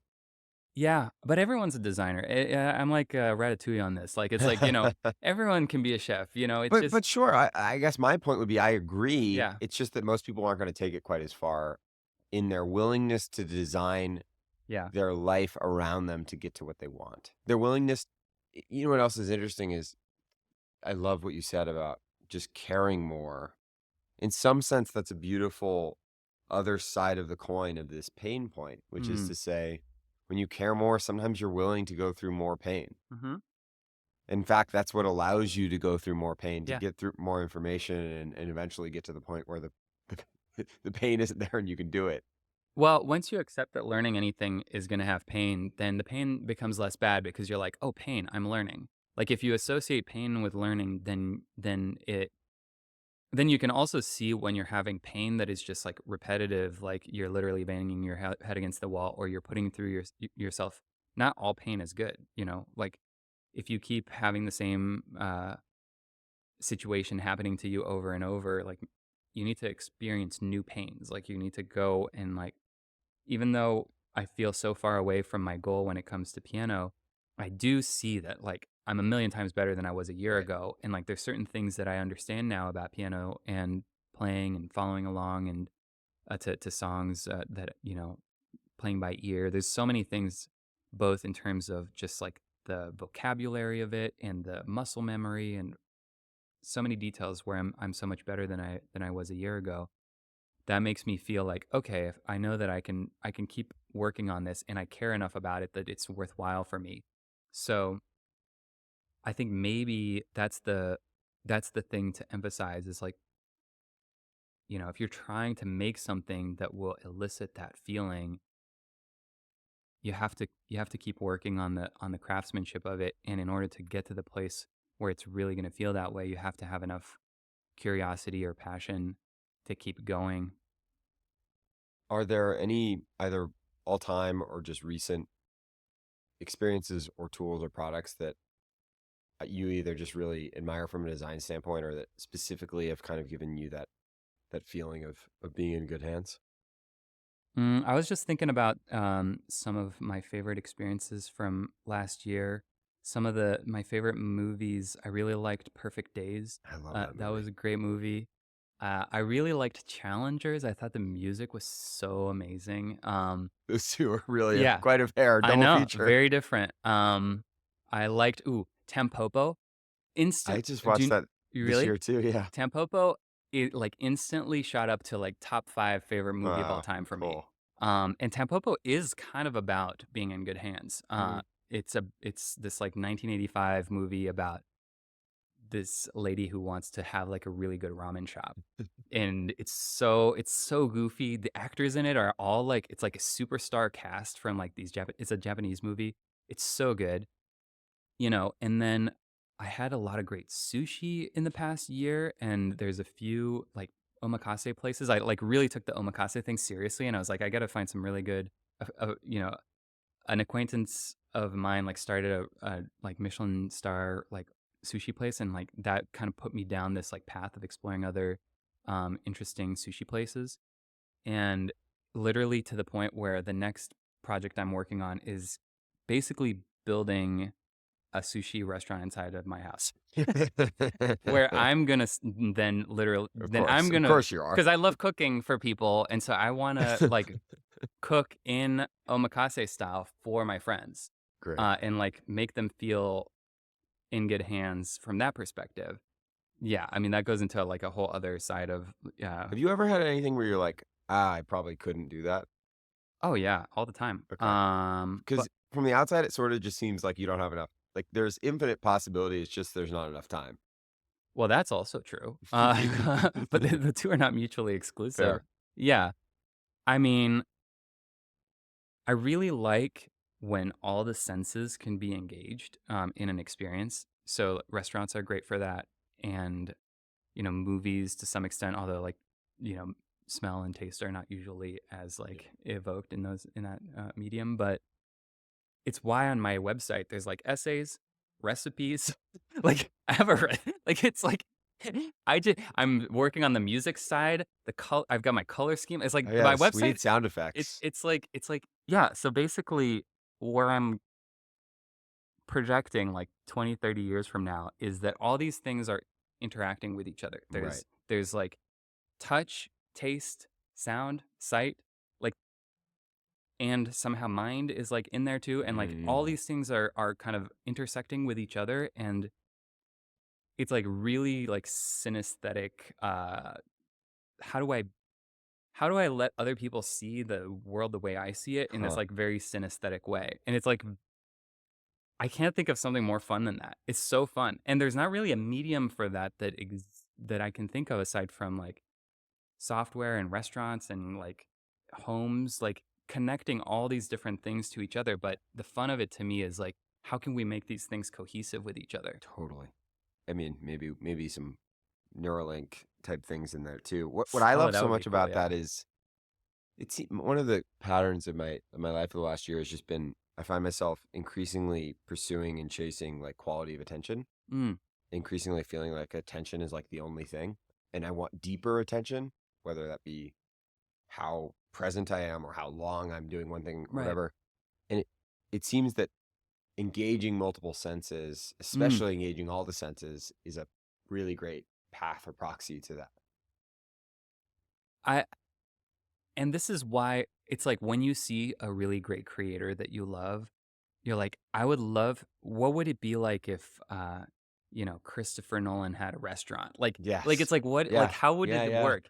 And now that we have these, AI tools, you see like what if this film director made this other property like someone Oh made yeah. like Yeah. like a Wes Anderson or something. yeah, like there's like let's take like style transfer between, movies or something. It's Right. like, Or a okay, Studio Ghibli Pokemon. Yeah. yeah, We will. there was like Star Wars like Wes Yeah. Anderson, like Yeah. Yeah. and that's like so fascinating of an idea that maybe we could get there at some point where like I just want to go inside of some like different people's brains and see what it feels like to be like completely enveloped by that person. Hmm. That is a great way to describe, I think, how you at least are starting to show up online. It's really cool. It is starting to become more of a world. So I'm excited to see it in 20 years or Oh 30 God, years. yeah. But that is like I forget who said this. Someone had a good essay about this. It was like basically everyone should be like creating their own cinematic universe. It's Yes. like what is the Jackson cinematic universe? Like what Yeah. does it feel like? And I had this unwritten draft of an essay, which was back in my Lumi days. I felt that my title was Chief Cohesion Officer or Cohesiveness Officer. It was like, what is, I feel like sometimes companies need that person, which is kind of the role of the CEO, but it could be also a taste thing. And you're the chief cohesiveness officer of your life Mm. and like of your output as a human Yes. being. Yes. And your job is to make these things kind of feel harmonious across the different mediums that you're working in. Well, and you're choosing to use your language. You're choosing with relatively scarce resources, at least in terms of time, which things you're going to really care about. Yeah. And then, by the way, being able to do that and bring them together Hmm. that's an amazing, a really empowering blueprint for creativity, I think. Last year, there was two experiences that I had. One like shortly after another. One is I saw this band, French band Justice. I don't know if you know Yeah. them. They have a really incredible Light live show, right? experience, Yeah, yeah. and they're so that was one, and then this other one was a exhibit by this Icelandic artist called Olafur Eliasson. He does kind of installations that have a lot to do with like prisms and mirrors and Oh, colors, cool. like yeah, like large scale installations. The Justice thing is so cool because they've been following in the mold of Daft Punk in terms of how Yeah, they yeah. release albums. So like they'll release one album and then they do the live version. And like for the first one, it's just remixing their first album. But then the second one, it's like take the first two albums and mash them up together. Hmm. Then they, created a third album and then they did their live album, which is mash up the three previous albums. And now they're Uh-huh. on to their fourth or fifth, I forget. Right. I think they've released four studio albums. So their latest, show is like, how do we mash up these four albums? And everything is like an ingredient in this like mega soup. And like, if you're someone who knows all four albums really well, it's kind of mind blowing because you're like, oh my God, they're like taking the beat from this song and putting the lyrics from that song. And then the melody is from a third song. Wow. And like, you're like experiencing this. And it's like, wow, I'm really inside of the brain of these two guys. Hmm. And on top of that, they're like doing a lot of amazing, like, light show visuals. Yeah, And it was, I went to in New York. The visuals were unbelievable. yeah. And I just, it really made me feel like another way to do what we're talking about is to to keep giving yourself future ingredients for Mm. like the like future remixes of your Yes. thing that you're Yes. making right now. So if you Yes. think of the thing that you're making right now as a future ingredient, then you're like, it also tends to push you towards simplicity of the ingredient because like you want the ingredient to be useful for remixing. So like for example, the color palette that I created for myself is like, here's a red color that I like and it goes well with this blue and this green. Later, I'm going to make a piano thing and I'm going to reuse those colors. And it's like it does inform how much composability is like a word from software where you kind of want to make each piece functional and useful when combined with other pieces. And that composability is like I think it's one of the best ways to think about creating more complex experiences over time. The Olafur Eliasson exhibit was a similar thing where he's done a lot of work with prisms and mirrors and different things. And you can see in his work, like the evolution of it's kind of hard to describe, but it's kind of like kaleidoscopes, like large scale kaleidoscopes, large scale mirror installations. And you can see how the pieces are kind of interchangeable and modular, but he Mm. like is living inside of this like palette of materials that he can work with, which is like mirrors and lenses and colors and stuff like that. And so I think that's another way to go about doing what we're talking about. Like, and you can do that kind of with anything. It could be with words. So we were talking about memes, like your Yeah. own self memes are future ingredients for yourself to have like thoughts that you can compose together. Flavors, ingredients that you like to work with in the kitchen, sounds like it could really be anything, could be an ingredient into something that you'll make in the future. Yeah, they're little bridges across that whole arena of selves. Yeah, And exactly. it provides the coherence that Yeah, the I think, cohesiveness. Yeah. excuse me, the cohesiveness exactly that so many people are. It's always interesting. As someone who's spent lots of time zigzagging, I have my own relationship to through lines, and Mm, people struggle to understand where you've gone before and where you will go, and it's I love the just example too, because it's the way to have the old and the new, especially in music. Like, it's yeah. such a classic example. Oh, I like the new album or the old album. Why aren't they doing the old stuff? And it's like, I'm giving you I'm giving you a little bit of a reference to where you were and where you wanted, but I'm also going to take you where I want to take you, and there's connectivity there. Yeah, I've been working on this essay for a long time. It's like one of these that's in the draft state. I'm gonna have to come back to it in like 5 years. But it's I haven't figured out what the title is, but it's something like how to time travel. And it's like basically instructions for how to time travel. Because one of the most powerful things that you can do, I think, is like create milestones for your future self to be able to go back in time to. So creating those like sense memories for me is a really useful way of doing it, like places and flavors and sounds. Like the reason those come up for me is because I enjoy having a certain type of sensory experience in a specific place with a specific person, so that in the future I can like recreate that just by bringing those like flavors back into the Yeah. thing, and then I'm like, oh, I'm back at that place, so like I can Mhm. go back in time to a place just by combining those like feelings with each other. I haven't It's like still in this kind of nebulous state, this essay, but it's like about controlling the grain of your life, like the texture of your life, so that you can, by planting these like milestones, you can like speed up time, slow down time, go back in time, Yeah, yeah. just by like the way that you plant these Wow. like sensory markers in your life. I suspect if we are able to make real progress on time travel in the way you're describing more broadly, it will involve all of these senses, to your earlier point.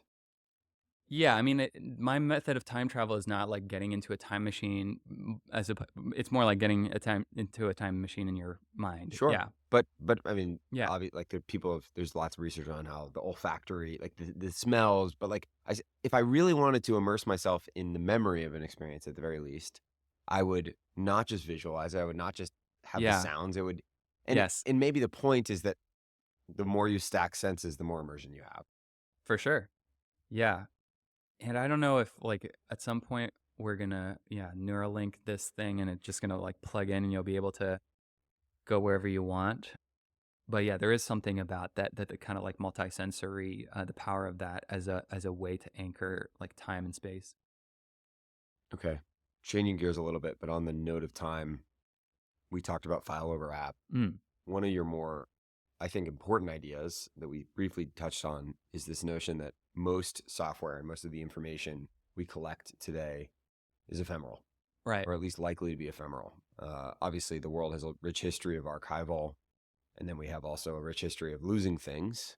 But in theory, much of human culture and society is encoded from hieroglyphs to Mm, books and architecture, all these things. And yet now we're having this digital existence. We have very little digital permanence.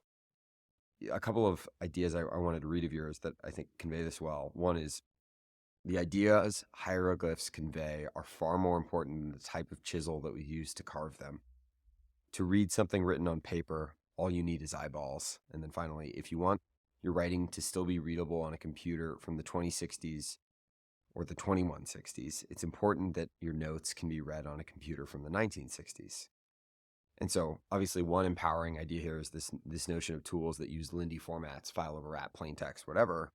Are there other ways you can design for digital durability or mm. for digital permanence, or even products or tools that could become more self-sustaining or repairing? Yeah, I mean the Lindy effect definitely rules in this respect, because the older the format, the more likely it is to still be around in the future. And so if you want to have more permanence, then use a format that is been in use for a long time and is still in use today. Then you're maximizing the chance.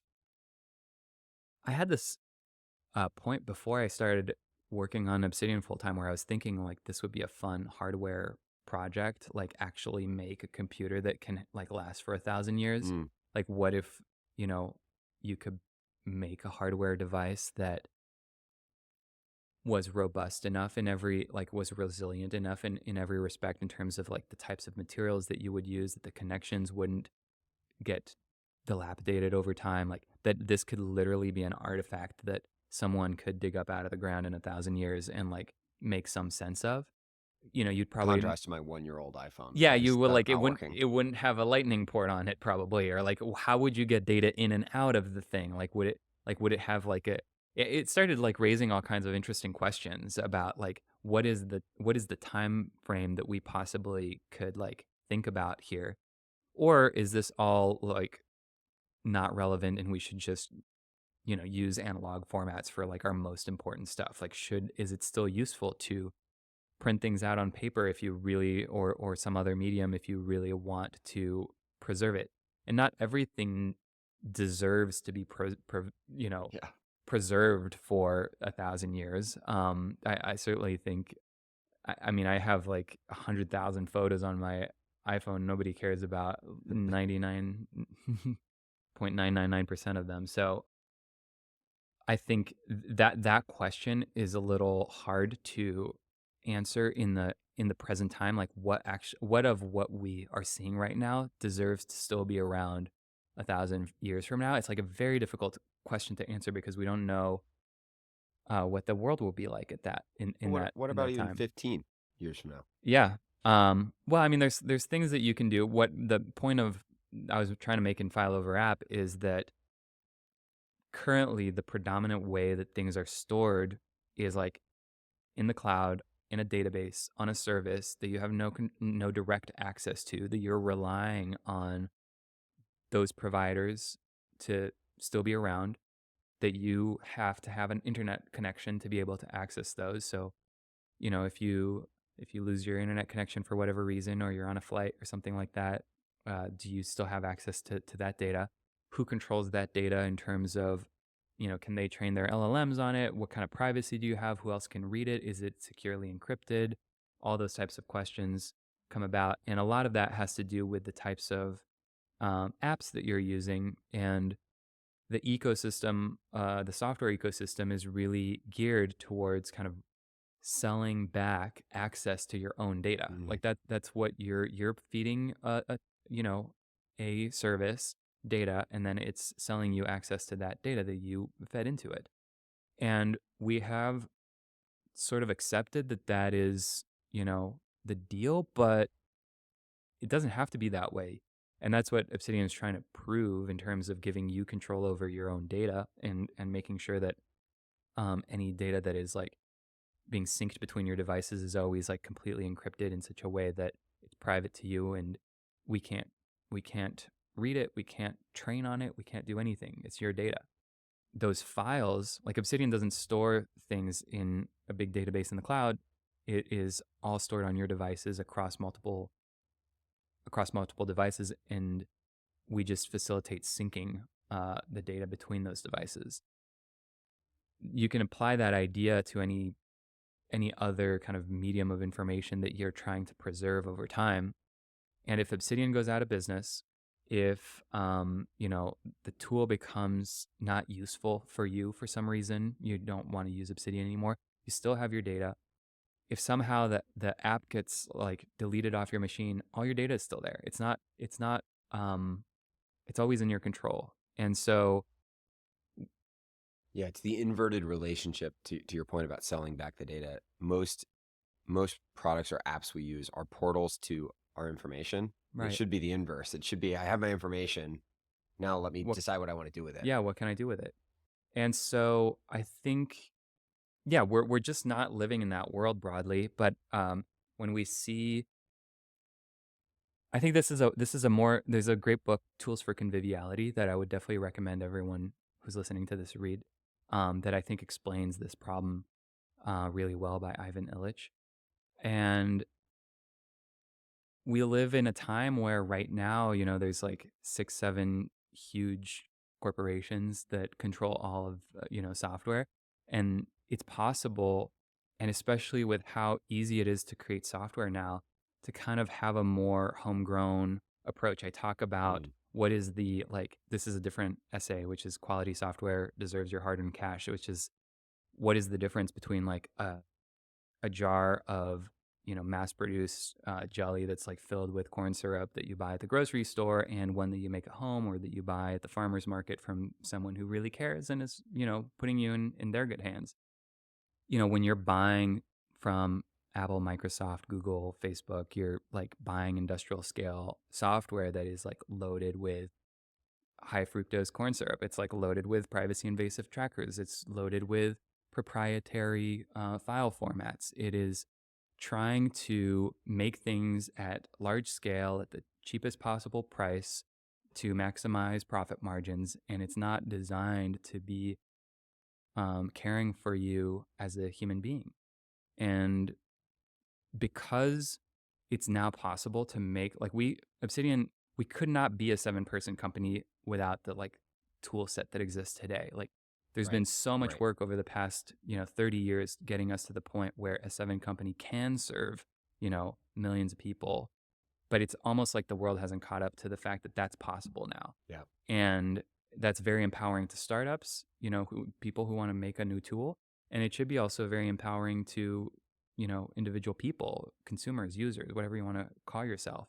Like those options are now available to you, and they're getting really good. And so you have the choice of using those tools that are designed with more care Yeah. and more principles. It's a good explanation of why too that healthcare analogy or excuse me, like food analogy you use hasn't necessarily materialized in digital space yet or software space yet. Would be that it would just be really hard to actually make handmade jam Yeah. equivalently.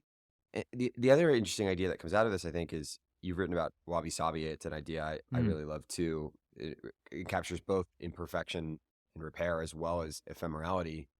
The other downstream effect of this would be that you actually could have software that, to maybe the point we talked about earlier, you patch and mod Mm. and tweak Mm-hmm.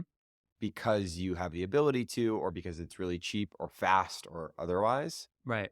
that is a little more DIY. That, at least to me, could be one reason why people, or even speaking of ephemerality, like the notion of spinning up a piece of software for a job that only you are going to do, let alone a job that only you are going to do once, Right. would have been previously inconceivable, but maybe we are entering that world.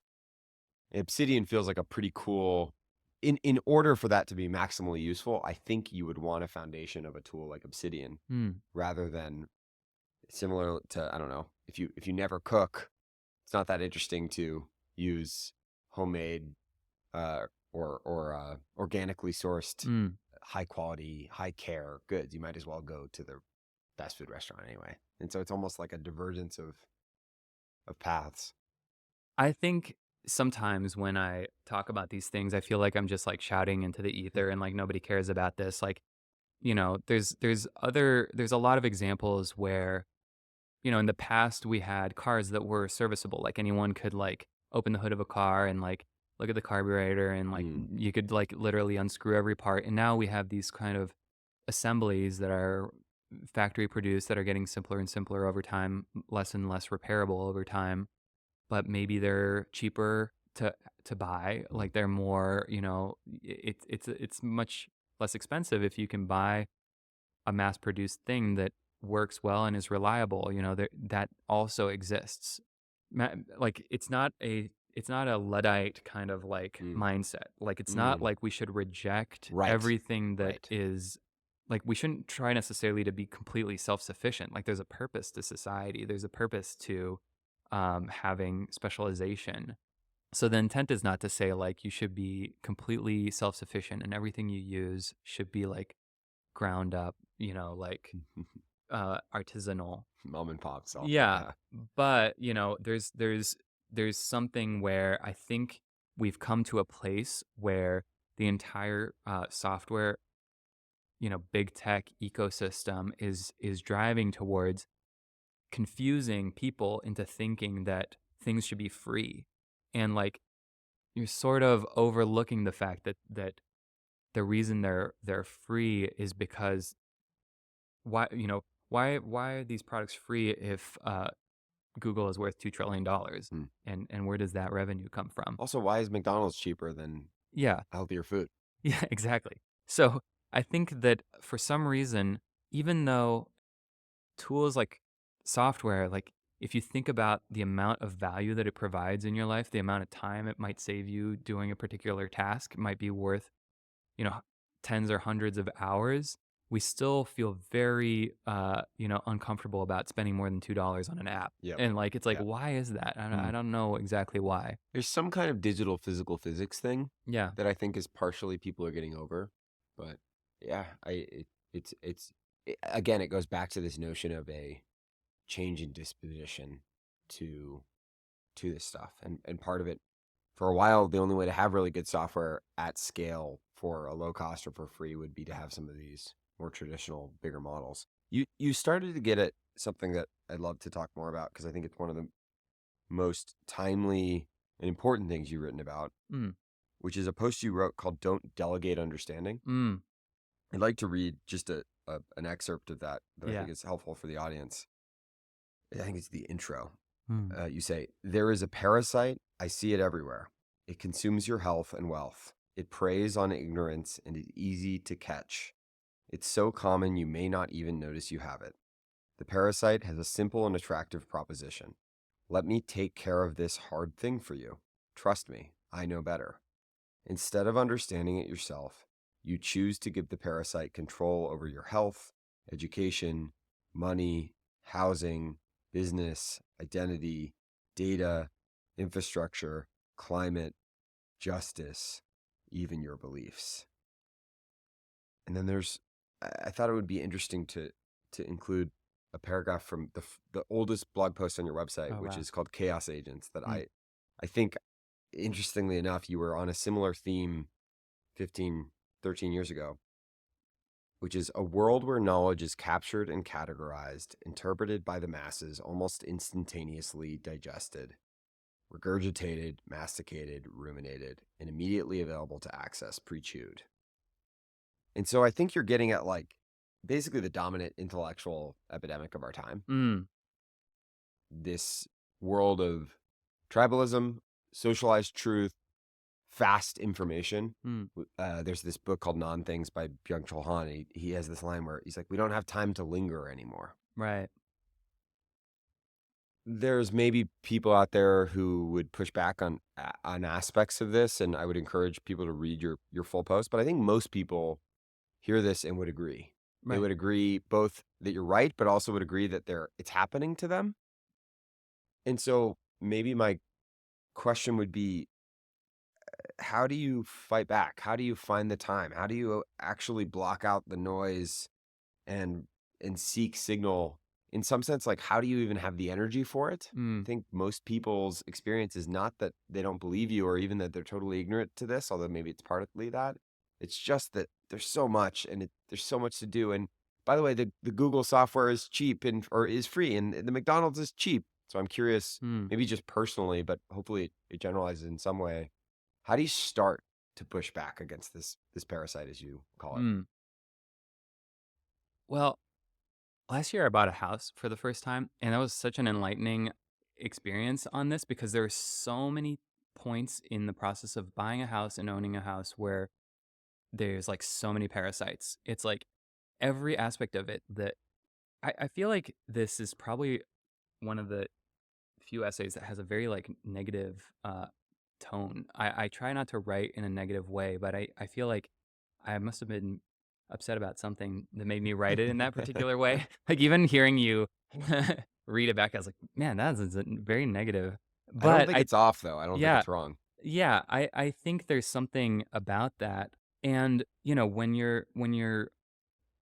I mean, whether you own or rent, you face situations where there's a leak in your roof. There's, your drain is backed up. Your electrical system has a problem. One of your switches, like these were all real problems that happened to me in the last year. Like you run into all of these issues because a house is a living system. It's Mm. like it has power coming into it. It has gas. It has electricity, or it has water. And all of these things can go wrong. And when you face that problem, unless you're like have experience with this for some reason, you're trusting an expert to come and take a look at the problem and be like, well, I've been an electrician for 20 years and here's the problem. And Or if you rent, by the way, you're probably, hey, landlord, I'm not yes, even going to think about the specificity of the problem. Can you solve it? Make it yeah, go away.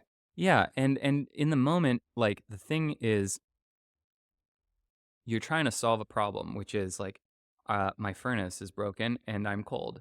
I need heat in the place. Like you're back down to like level one of Maslow's Right, pyramid. right, And right. so person comes and looks at your furnace or your HVAC system or whatever and is like, well, here's the problem, the coil or whatever.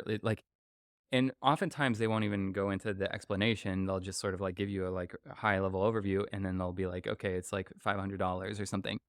And I think one thing that I try to do whenever that happens is like I like to be spend time with those people and Mm, like watch them work and like cuz I'm actually curious. Like I want to know how this stuff works. Like I want to understand how like I have a furnace in the house and I want to know like I had never really thought about how a furnace works and like I'm just trying to learn the parts of it and like literally how it functions and what is going wrong and so that when the person tells me that this part is broken or this fan is not working anymore because it's like reached a certain age where this type of part fails, then like I'm really understanding what they're talking about and now I can make a choice. Like and sometimes I've made the choice of it turns out that I can find the instructions on YouTube and repair this part myself. I can just order it online. And now this thing that like seemed completely yes. inconceivable to me, which I had no idea, like I had never looked on the inside of my furnace before. You know, a week later, I have like this part from that came off of the internet, and I have a YouTube video that's 5 minutes long, and I'm like doing my own, repair in the furnace. Same with the toilet valve is not working. Like Yeah. home ownership like challenges you It's with a so great many of these example. things.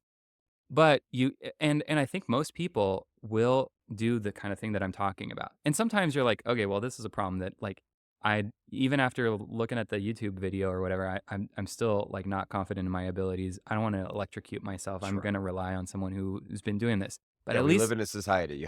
yeah, You can rely on it yeah, sometimes. but at least I know what I'm paying for as opposed to just like, Yes. here's like now the problem is maybe solved or maybe not. I don't know, but Mm, maybe it's solved for 2 weeks and then it's going to break down again. I need to understand what the problem is. And the thing is, I think most people who are like homeowners do go through the same process that I just described. But then we don't do it when it comes to our education or our healthcare or other things where we're just always just trusting your accountant or your whoever it is to be doing the right thing as opposed to trying to understand how it works and maybe you can come up with a much cheaper approach or maybe you can solve the problem a different way or maybe you can avoid the problem entirely because the thing is once you're educated about it you can make those decisions. If you're not educating yourself about it, you're allowing these like predatory systems to like live on top of you and extract your money and your time, your resources. Because there's entire industries that are just really good yeah. at doing Yeah. that. Like Yeah. they're just like their job is to extract dollars out of people who don't know what they're doing. Right. And I just faced this problem over and over again in different ways. And now I'm just trying to be more conscientious about when I'm letting go and I'm doing it, like, okay, this is a place where I don't know what I don't know. And, even after some cursory, like trying to learn about it, now I know that I'm not interested in getting a full education on how to become Yeah. an electrician. Yeah. But Right now, you're in I some know sense what you're I'm buying. yes, you're not letting the map become the territory. Mm, There, Patrick Collison, I think, talked about how just like visiting a city yes. totally changes your relationship to it. Mm, In some sense, like it's obvious, but literally, like having another example of this would be like the first time I rode my bike around LA in a meaningful way and yeah. covered a lot of ground. It was it created a connectivity of the city that I hadn't gotten from driving, Sure. Yeah. following turn by Of turn course. nav. Yes. And in at a broader or more meta sense, what you're really describing, I think, is the compounding in frankly both directions that happens with agency in terms of either gaining agency or losing agency. Yeah. My friend Jason has this thing. It's like confidence is the memory of success. And I Okay. think frankly, so much of this conversation and so much of how you live, but this example as the kernel of it, your default is to, hey, I'm capable, I'm Right. smart. I should probably learn how this works at a very basic level, and then I can decide if I want to go deeper or hire somebody or whatever. And I think the more any of us opt out of that, the more likely we are to opt out of it next time. And that's how you gradually you gain the parasite, you lose your agency. What's the point of being alive? Like, I mean, like this gets into like a really cosmic stuff because it's like the world is so complex and like that complexity is so beautiful. The fact that a person is like literally just an electrician and like all day every day, like that's they're living and breathing, understanding how houses are, and places are electrified, and like I just think that's amazing. And so I'm curious about it. And like when I'm dead, I probably won't have time to think about electricians. Mm, This is the time to think about electricians. I want to find out what they're all about and what makes them tick and why the they. world is really rich. Yeah, there's so many fun things, and you end up like learning so much, and like it Mm, might inform another part of your life in a way yeah. that is totally unexpected. Yeah, there's this old quote where it lists all these things that a man should be able to do, Oh yeah, I love and then that it one. ends with specialization is for insects. Yes, Makes it's a me think of great that. quote. Another theme about your life that I think ties into what we were just talking about is a theme of investment. Hmm. At least it ties in around compounding. I feel, which is to say you invest in tools, you invest in style. Hmm. You obviously talk about this with products and the buy wisely stuff, and you seem to have almost a non necessarily purely commercial, but investing oriented or attuned to what investment means Hmm. across your life. So I'm curious what you've learned about investing time and money. Hmm. Yeah. I guess I'd say most people have a really short time horizon, and I have I try to have the longest possible time horizon I can in both directions. Like we've been talking about it in the scheme of like thousands of years, both going like looking back and forward. Like how do we, we're talking about hieroglyphics and we're talking about, needs that people have had for thousands of years in the past, like listening to music and feeding themselves and, sitting on a chair. And we're talking about what will people remember of what we are doing right now in 1,000 years from now. Obviously, your lifespan is short in that, but I think that having a very long-term view of everything, unless you intentionally are choosing to have a short-term view and say like I'm choosing to like make this decision, right now and I only care about it for the next one day, that's fine. But I think there's almost never a case where thinking about the impacts of that decision for the next 10 or 30 years really harms things that much. So I try to do that. I try to think, how have people been doing this particular thing for a long time and what is likely to last for a long time? Right. And then it makes certain kinds of decisions a lot easier. Like, do I want to spend more time with this person? Do I see myself like every hour that I spend, you know, with you is an hour where like I don't know where you and I's relationship will go 10 years from now. I don't know where we will be. But I feel like, I haven't done any podcasts for a year, and this is the first one that I'm doing because for whatever reason, I get the feeling that, there's a commonality here that the feeling I have is that it's worth investing my time in. And I can't really pinpoint it, but I know that in the past I've had this feeling before with other people and I've trusted that, and now I'm trusting it again. I am not a very money driven person, I guess. I'm driven by, I guess, people having an interest in what I create, that being useful, I suppose, is like a motivation for me more so than money. I'm motivated by having a lot of creative control over the things that I do, more so than the scale of them, if that makes sense. Like I really learned that the hard way. Like I feel like it's just that's also why the team is small at Obsidian. I care way more about having like that fine grained, like what what some would call micromanaging is no longer micromanaging if there's no one to manage. It's just doing the thing.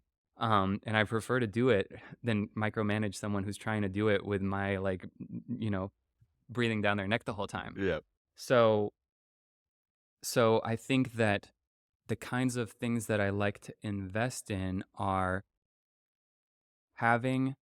I feel so selfish talking about these things. Like it's so interesting because like this conversation has really been about like selfishness in a certain way. And I think most people should be more selfish, because like this is this is the great thing about emergence. Like societies, democracy, things work because people are making the reason you can drive down the street at or down the freeway at 100 miles an hour and like not crash into someone is because everyone is being selfish. Like nobody wants to crash into each other. And like it's marvelous like you like are driving so quickly past someone who's equally driving at like the same speed in the opposite direction, and like the number of car crashes are so few, and that's completely driven by self-interest. And so I think that people probably would make better decisions by having a long-term, like a more selfish long-term view of what they're going to want 10 or 100 years from now. Mm, And mm. But that, by the way, that speaks to selfishness in the stadium of selves mm, sense. yeah, Because I think people are selfish, but they are selfish in a way that is Jackson. The Jackson of today is mm, is the ruler of the arena and screw everybody else. yeah, And then on top of that, I think okay, yeah, the other thing that's interesting to me is it made me think of is most people experience the world as sort of like out in. So they are selfish, but it's all about what the world is convincing mm, them of what they should want. And I find that actually people like you, in some of the ways we've been speaking, like it's originating with you, but actually like the world it's in out and the world it's gets to benefit. that is like honestly, I might shed a tear. Like it. There was a time like you know 10, 12 years ago where I was like really depressed and I was like really struggling with these things. I didn't feel like I had the skills to do what I wanted. I was kind of stuck in a place doing work that I didn't enjoy. And there was a point where I saw this quote by Stanley Kubrick, which I can send to you. I can't kind of explain it or like read it, like memorize the whole thing. But the kind of nugget is, however vast the darkness, we must supply our own light, is like Mm, kind of the conclusion, mm, which is like he's talking about the universe is uncaring. It's sort of an agnostic view of the universe, which is like space, nature, things are happening whether you like it or not. And cosmically, existentially, we might never understand like why we're here, what the meaning of anything is. And that's like pretty depressing. Like it's like kind of nihilistic in a way. But if you do like exactly what you were saying and think about taking care of this like a little flame that's inside of you and like focusing on making that radiate out towards the rest of the world, then you can that's something you can control. You can't control like how people are going to feel, whether you're going to have a job tomorrow, how the world is going to change. You don't have much control over those things, but you can control this like little light inside of you and try to take care of it and try to figure out what it is, what it's interested in, and kind of like let it grow. mm. And if you s- try to learn about that thing inside of you, it will teach you about what you should invest in because you have interests, you have passions. You can't explain them, but there's things that make you curious. And if you just like let that curiosity, grow and you go down that weird rabbit hole, maybe it'll lead to nothing, but maybe it will be a like milestone that like a year from now you'll be like, "Oh, I Mm. remember reading that thing about that thing and now it makes sense to me." Yeah, an older, wiser you gets it. Yeah. Yes.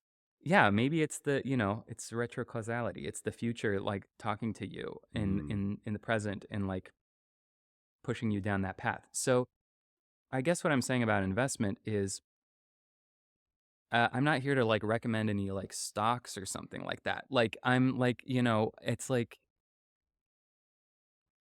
I actually found that I did make some wise stock picking decisions based on the things that I cared about Yeah. that had to do with like, oh, I've been really curious about this thing, and I think that I'd like to see more of that in the world, and I don't really care whether this makes money really in the long term, but I know that this like little candle light inside of me seems really passionate about that idea. And so I'm going to like I see other people who are kindred spirits and I would like our, our flames to be in harmony with each other. And so Yes. like let's try to just do that and then maybe Yeah, something will maybe it happen. turns into a bonfire. Yeah.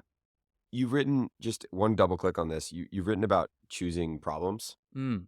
Oh yeah. You, I so agree with everything you just said, but you also care about a lot of things, Mm. and you're really capable. I don't care about that many things. Okay. Okay. Yeah. Well, within that, like, you at least could work on a lot of things Mm. in lots of different mediums and disciplines. How, maybe since you wrote that piece, I'm curious, are there any revisions on either the Mm. advice you gave and or just like you chose to work on Obsidian with Mhm. a really meaningful amount of your time. You Yeah. have this line actually specifically, I think, is people work on things that aren't important. The problem you should solve is the biggest problem you are capable of solving. Mm.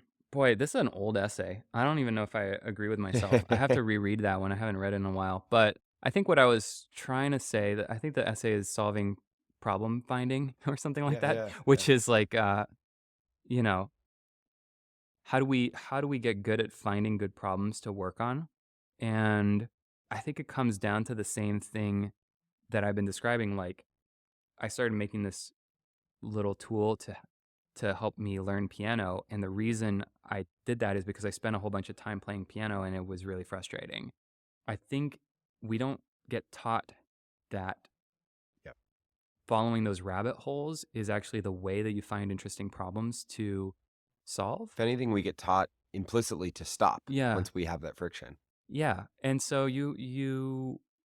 I think there's this like constant process of finding new rabbit holes that I enjoy, but the things that I care about are not there's not that many really. Like I know this is one thing that I figured out about myself that once I kind of started to figure that this was important to me, it helped me have an understanding of what I should do, which is I like making tools. So I figured out that I like making tools at a pretty early stage. And now I'm just living life sitting on furniture, trying to make music, trying to make food, trying to, be a good partner, trying to think about ideas, trying to read books, trying to do the same things humans been doing for thousands of years. And my unique ability in the world is somehow noticing where there's friction and making a tool that like reduces that friction. Mm. And I'm pretty good at doing that. And so now when I go down a rabbit hole, I'm not necessarily thinking, wow, this could be a great opportunity to make a tool. Most of the time, I'm just trying to do the thing that I'm trying to do. Right. And then I'm like, oh, wait a minute, this could be a tool. Hmm. But for other people, you know, the that's my little like flame inside is like, what tool can I make for myself to help me solve this problem? And maybe other people will find that useful. But for other people, it's something totally different. And I don't know what that is for whoever's listening to this, but that's the thing to nurture. You have this, it's a little bit still on the investment theme. You have this essay Nibble and your appetite will grow, Oh yeah, which feels a bit like what you were describing. It's this French phrase that I'm surely going to butcher, but la petite vient en mangeant. l'appétit vient en mangeant. Thank you. Appetite comes when you eat. Mm. And Yeah. to me, this feels like maybe the seed, this idea that perhaps the inspiration we need is on the other side of starting or going down that rabbit hole. Yeah. Man, this is something that I can't wait to learn about when, if hopefully someday I have kids, which is just, a lot of my friends have had kids recently and hanging out, like I've been hanging out with a lot of babies, and it's like so fun to see them like experience the world for the first time, and like everything is new. Like we get so jaded, like somehow connecting back to that like childlike feeling inside of you of, that's why I was like, electricians, what do I not know about electricians? Like I like just having that connection to that like childlike version of yourself where everything seems new and interesting potentially. Maybe that's just how I am, but I think that there's value in like exercising that muscle of curiosity, because the only thing you need is that initial spark of curiosity. And so what Nibble and Your Appetite Will Grow is talking about is just, if you see something that you're curious about, just go nibble at it and see i- if it's enjoyable to you. And then if it is, your appetite will grow. So that could apply to anything. Exercise is a really good one. Like there's another essay that's related that I Yeah. wrote about, just, I forget what the title of it was, but like It's about showing up in the small, smallest way possible, yeah, right? like lower the bar as much as One push possible. up. Just do one push up, right? It's One sentence. amazing how one push up you can't get on once you're on the ground prone. Yeah. Assuming you have the ability, it's really hard to only do one push up. And I think this is like a very classic, like New Year's resolutions. People are like, coming up with all these new goals for themselves, and they're like, I'm going to run a marathon. Yeah. I'm going to do this or that. And it's like the way that you start from like having done nothing to running a marathon is like somehow you got to run one step. So, like, and the activation energy, if you can lower Yes. that activation energy somehow, is the most important thing. So, if you can just like literally do one push up, one sprint down the driveway, one whatever it is, and you do that every single day, then eventually you'll be like, I've been doing one push up.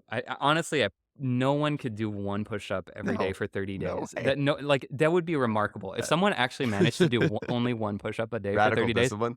yeah, like within 3 days, you're gonna be like, this is stupid. I can do 5 push ups. Also, I can you do get 10 to push feel ups. compounding. Yeah. This is the one question I had is like where have you compounded most?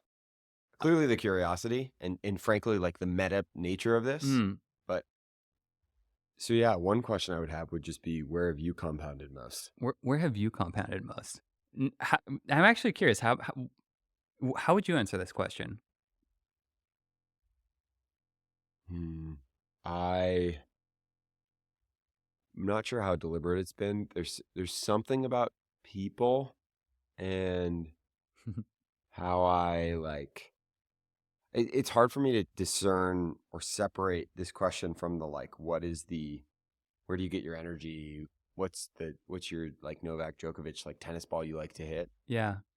And so I think it's less deliberate, but I think because it's something that I find so energizing, I have probably compounded something around pushing people and like getting deeper into like how they work, like the Mm. mechanics of how they work.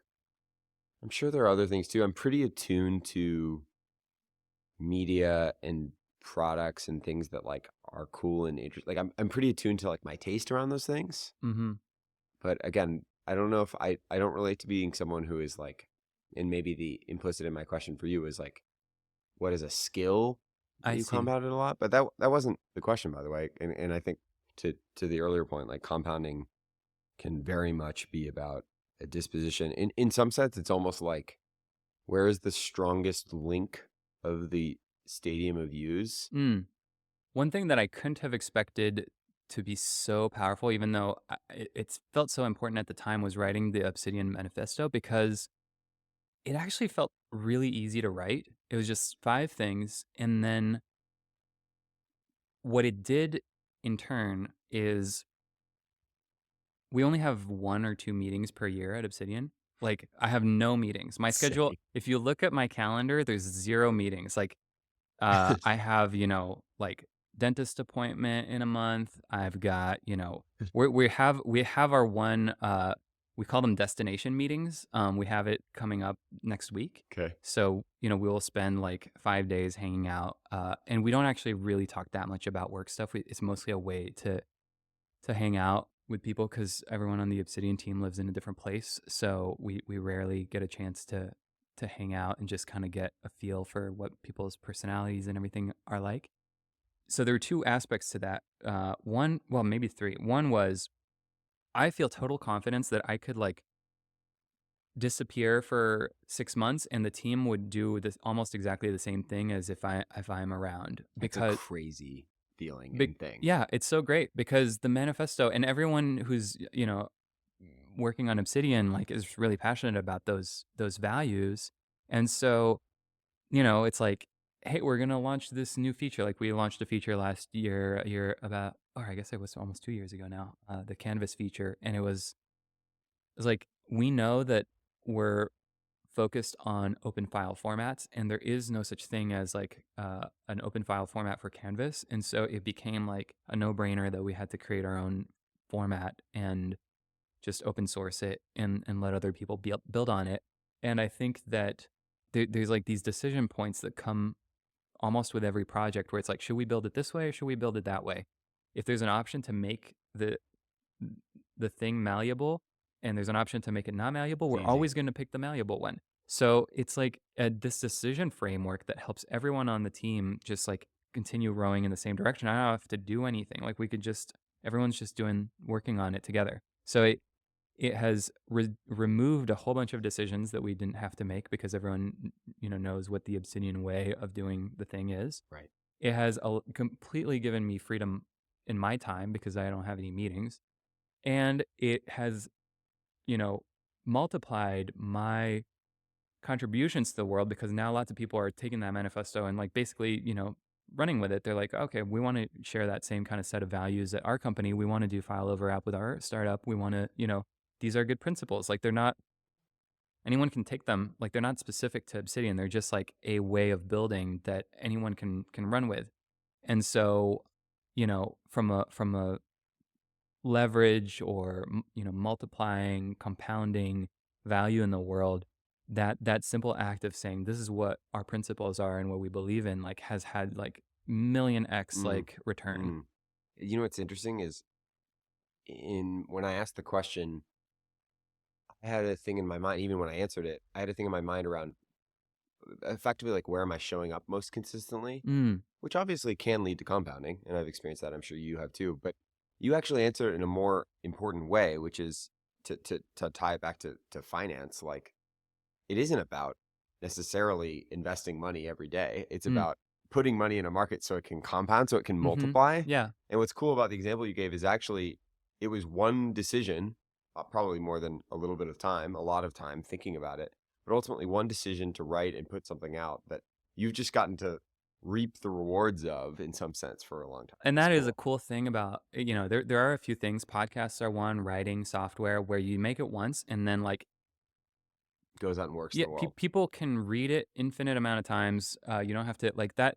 That is something that is, the concept of being able to make money while you sleep. Like if you're, if the only way that you make money or get value or like somehow, earn something, earn wealth in the world is by selling your time or some version of that, like the only way that you will never compound. You Yeah. cannot compound by like selling an hour of your time. I mean, you compound in the sense that maybe along the way you build some kind of like Skill. abstractions and tools and stuff, but basically things like, writing or sharing these artifacts, whether they be artistic or again, like software is a great example because you can make it once and then a million people can download it at no extra cost.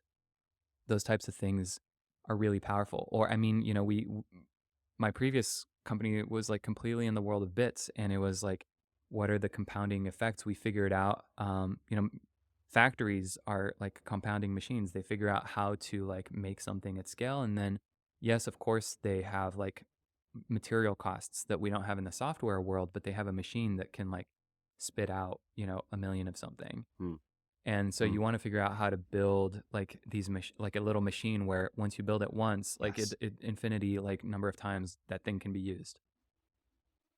On the exact opposite end of the spectrum, meaning the lowest sort of efficiency thing possible, you've written about caloric energy Mm. and why it's precious. Oh yeah. You say electric energy gives us the freedom to choose how we use caloric energy because caloric energy is precious. This notion that increasingly we're automating everything else. Electric Mm. energy for a long time was doing a lot of things that we might need to do physically. And now we're getting to a point where even cognitive things are powered by electric energy. In a world, maybe we're not that close to it, maybe we are, where we actually have most of the Yeah. quote unquote work done for us. Yeah. What types of caloric energy do you find most precious or beautiful? Well, okay. So first of all, that is one of my favorite essays that I ever wrote, and I think it's like one of the least popular ones. Nobody cares about that essay. Same with there's another one called Earth is Becoming Sentient. It's on my list. Like those two Crazy. those two essays I think are like everyone's always like, all right, file over app guy, like give me another banger with whatever software, blah, blah, blah. And I'm like, it's so, like my actual, like that, like file over app was another essay that I wrote. Like that was not a like draft that had been sitting around in my like archives for a long time. It was like one day some like troll account like came at me with some like dumb thing. And I was like, you'll see. Keyboard warrior. I wrote that essay. I think I was really mad, and I wrote it up in like an hour and published it. And that's like by far the most read essay that I've Funny. written. It's so funny. Like you can't control anything. But then these other ones that I've been thinking about for like decades that are really at the core of like the things that I care about are not at all resonating for whatever reason.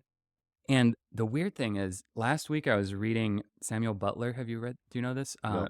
Erewhon, like this book from the 1800s about the Book of the Machines, is like a chapter within a book he wrote called Erewhon, and it is like literally almost word for word those two essays. And like I was reading this, and I was like, it was both amazing and sad. It was so weird because I was like, this person figured out the exact same things that I was writing about, but except like 180 years ago. The point of caloric energy is precious was just saying how, with the Industrial Revolution, we figured out how to take like what muscles can do and turn them into machines. And now we're doing the same with intelligence. Like we're taking things that are very tedious to do with our mind and allowing a computer to do it, which means like a computer doesn't have to eat food, it can just think about stuff using electrical energy. So the calories that we eat can be servicing more interesting needs. And this guy, Samuel Butler, is like writing about this almost exactly the same way. He uses the same analogies about like horses and oxes. He uses the same analogy about like blood from the other one. And I was like, I don't know how this happened, but it was so cool. Like I felt so connected to this person as I was reading that part of the book. But he was like looking at such primitive examples by comparison. He's like, when we want to like measure something precisely, we rely on rulers. And like his like examples of technology are Right. like rulers. Right. And like whereas, like I'm talking about servers and all these different things. It's so interesting. But anyway, I'm not answering your question. I think the point about that article is that we're constantly allowing ourselves to delegate efforts that were previously like required our own, manual labor. And I still I like to slice vegetables and make my own stew, like, and I'm choosing Hmm. to use my caloric energy to do that, even though I could buy a ready made meal. I could, Hire somebody to fix the stove. I could do everything. I could I could pay for any part of like making a meal, but I probably cook 90% of all my meals, and I love putting in my caloric energy to make my own calories. Mm. But I don't think that's necessarily what everyone should do. The point of the article is about the freedom that it provides, and to think about what are the things that you actually don't really care about that you could be delegating, and the number of things that you could be delegating are becoming greater. It's kind of like the antithesis of the parasite point. It's sort of saying, I mean, for me right now, I've been learning. I've put out more like side projects than ever before, mostly because I don't really care about the quality of the code with that, and I'm just using the new like Yeah. AI stuff Yeah. so much, and I have a really good sense of what I want out of the tool, like these like random little piano things, and I've gotten pretty good at leveraging those tools to write code, and it does, like, the output is what I want, and so I can focus It's on about the thing. what I want to do is learn how to play piano and use my caloric energy to move my little fingers around so that I make music. Right.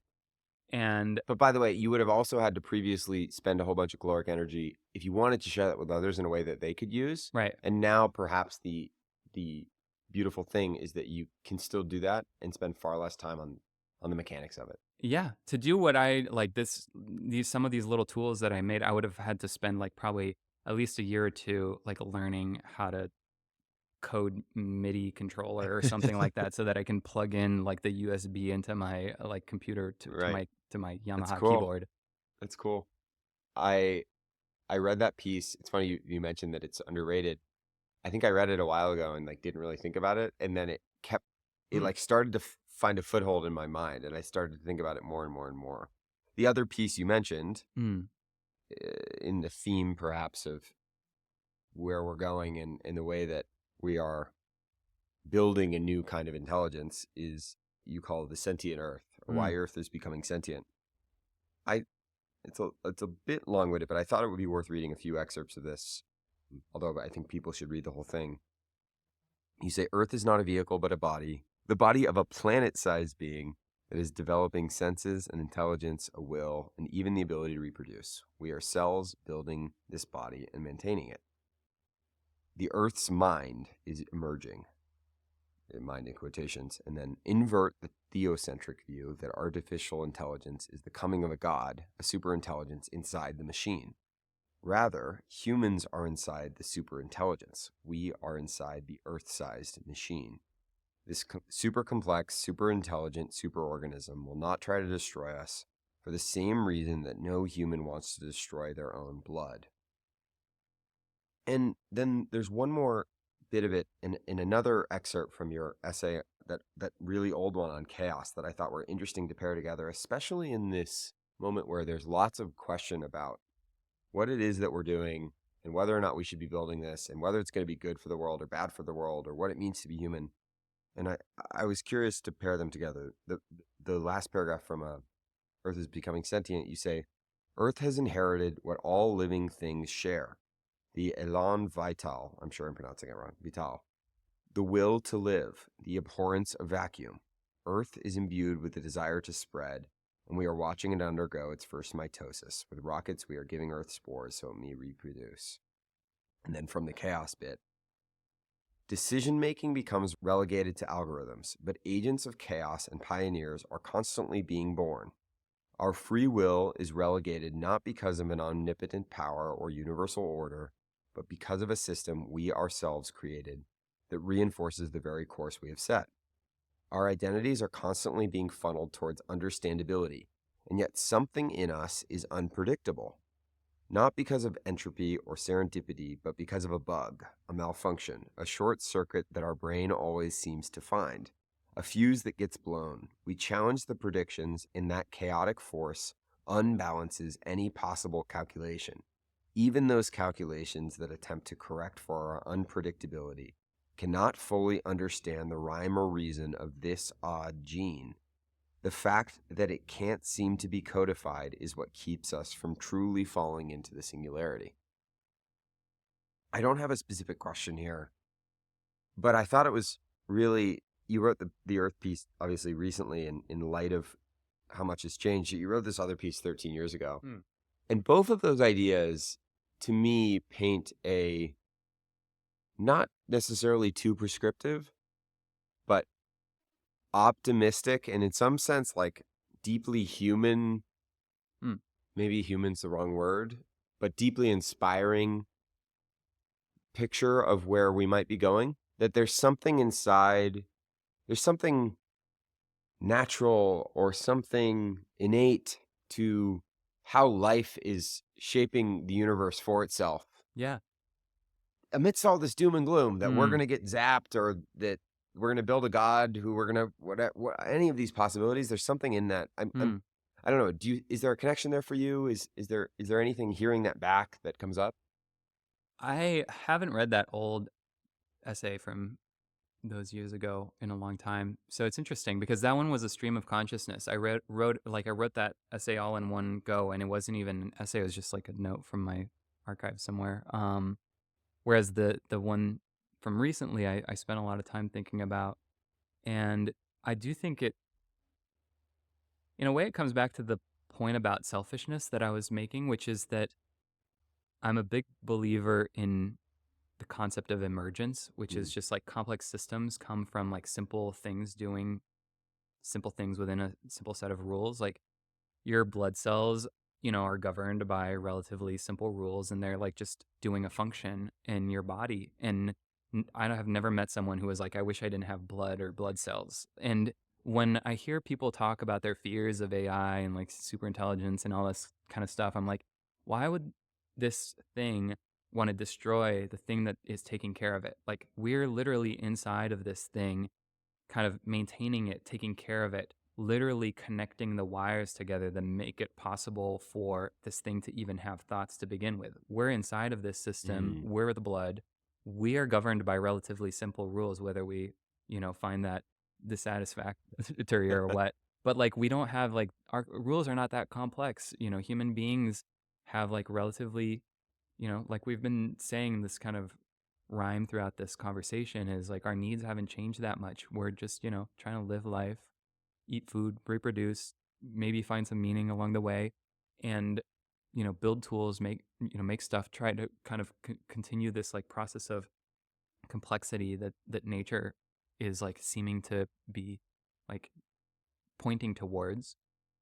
And so within a system that is emergent, it relies on all of the individuals within that system to kind of like act in a selfish way, which is okay. And The Elan Vital it, that I keep pronouncing yeah, wrong. Elan Vital is like the idea of this like French philosopher, Bergson, which I never actually read his whole deal, but it's just kind of the idea of why do things seem to have this like natural kind of impetus of life? Why do things like want to be alive? Why do they move forward? Why does nature seem to like, why when you back a dog into a corner, it like attacks you? Like, what is the reason Mm. that living things have to live? Whereas like a machine, you use your computer, you turn it off, like the computer doesn't care. It's like been turned off. It's fine. Whereas like humans and nature and things like have this like striving nature to them, and we're kind of like imbuing the earth with striving. Mm. Like we're Yes. creating this like system that is like wanting to strive. And weirdly, like capitalism is kind of like a kind of equivalent to natural selection, in the sense that it is like coming back to that duality of like, should I have pursued biology or should I have pursued design? Industrial design is like living within, or UI design is living within a capitalistic framework, whereas nature is living within the natural selection framework. But both are governed by a similar thing, which is like the weak will die, and the only the strong will like continue to evolve and Yeah. like spread. So like the reason we all have iPhones is because like evolutionarily within the capitalist They were system, fit. they were fit and they like forced themselves to reproduce. Yes. Yes. And so I'm very optimistic about this because I think humans are essential. in the complexification of nature like right now, because we're like the blood cells, and I'm okay being a blood cell. Like I think that's the part that people are not happy about. Yeah. It's like the constant, Galileo type moment where people are just always feeling like they're the most important thing in the world, and that like computers are like these Terminator type scenarios or whatever. I don't know. I think it's kind of boring. It's just like very us being stuck in some kind of We're like stuck in our part of the ladder. We're only able to think about like the next thing as an adversary on our level or something. and literally at the same scale, like physical Yes, scale. yes, Like yes, we yes. don't care about blood cells or ants or anything that's small because they're small. And so like, but like if the thing that is coming about is the size of a planet and it's like interacting with other planet-sized things, Mm, it just like is existing at a scale that we don't really yes, understand and we yes. don't like relate to. But it doesn't mean we're insignificant. No. I mean, do you think blood cells are insignificant? Or Exactly. like Exactly. mitochondria? Like Yeah. the mitochondria is like one of the most successful things that's ever been invented. It's like amazing. And not any creature in the universe wants to, or like on Earth wants to not have mitochondria. Yeah. So I think it's very optimistic for humans because we're essential to this like complexification of nature, and we will probably keep going. And I don't have too many fears about our self destruction. Have you read The Beginning of Infinity by David Deutsch? No, but I have listened to quite a few of his Okay. podcasts.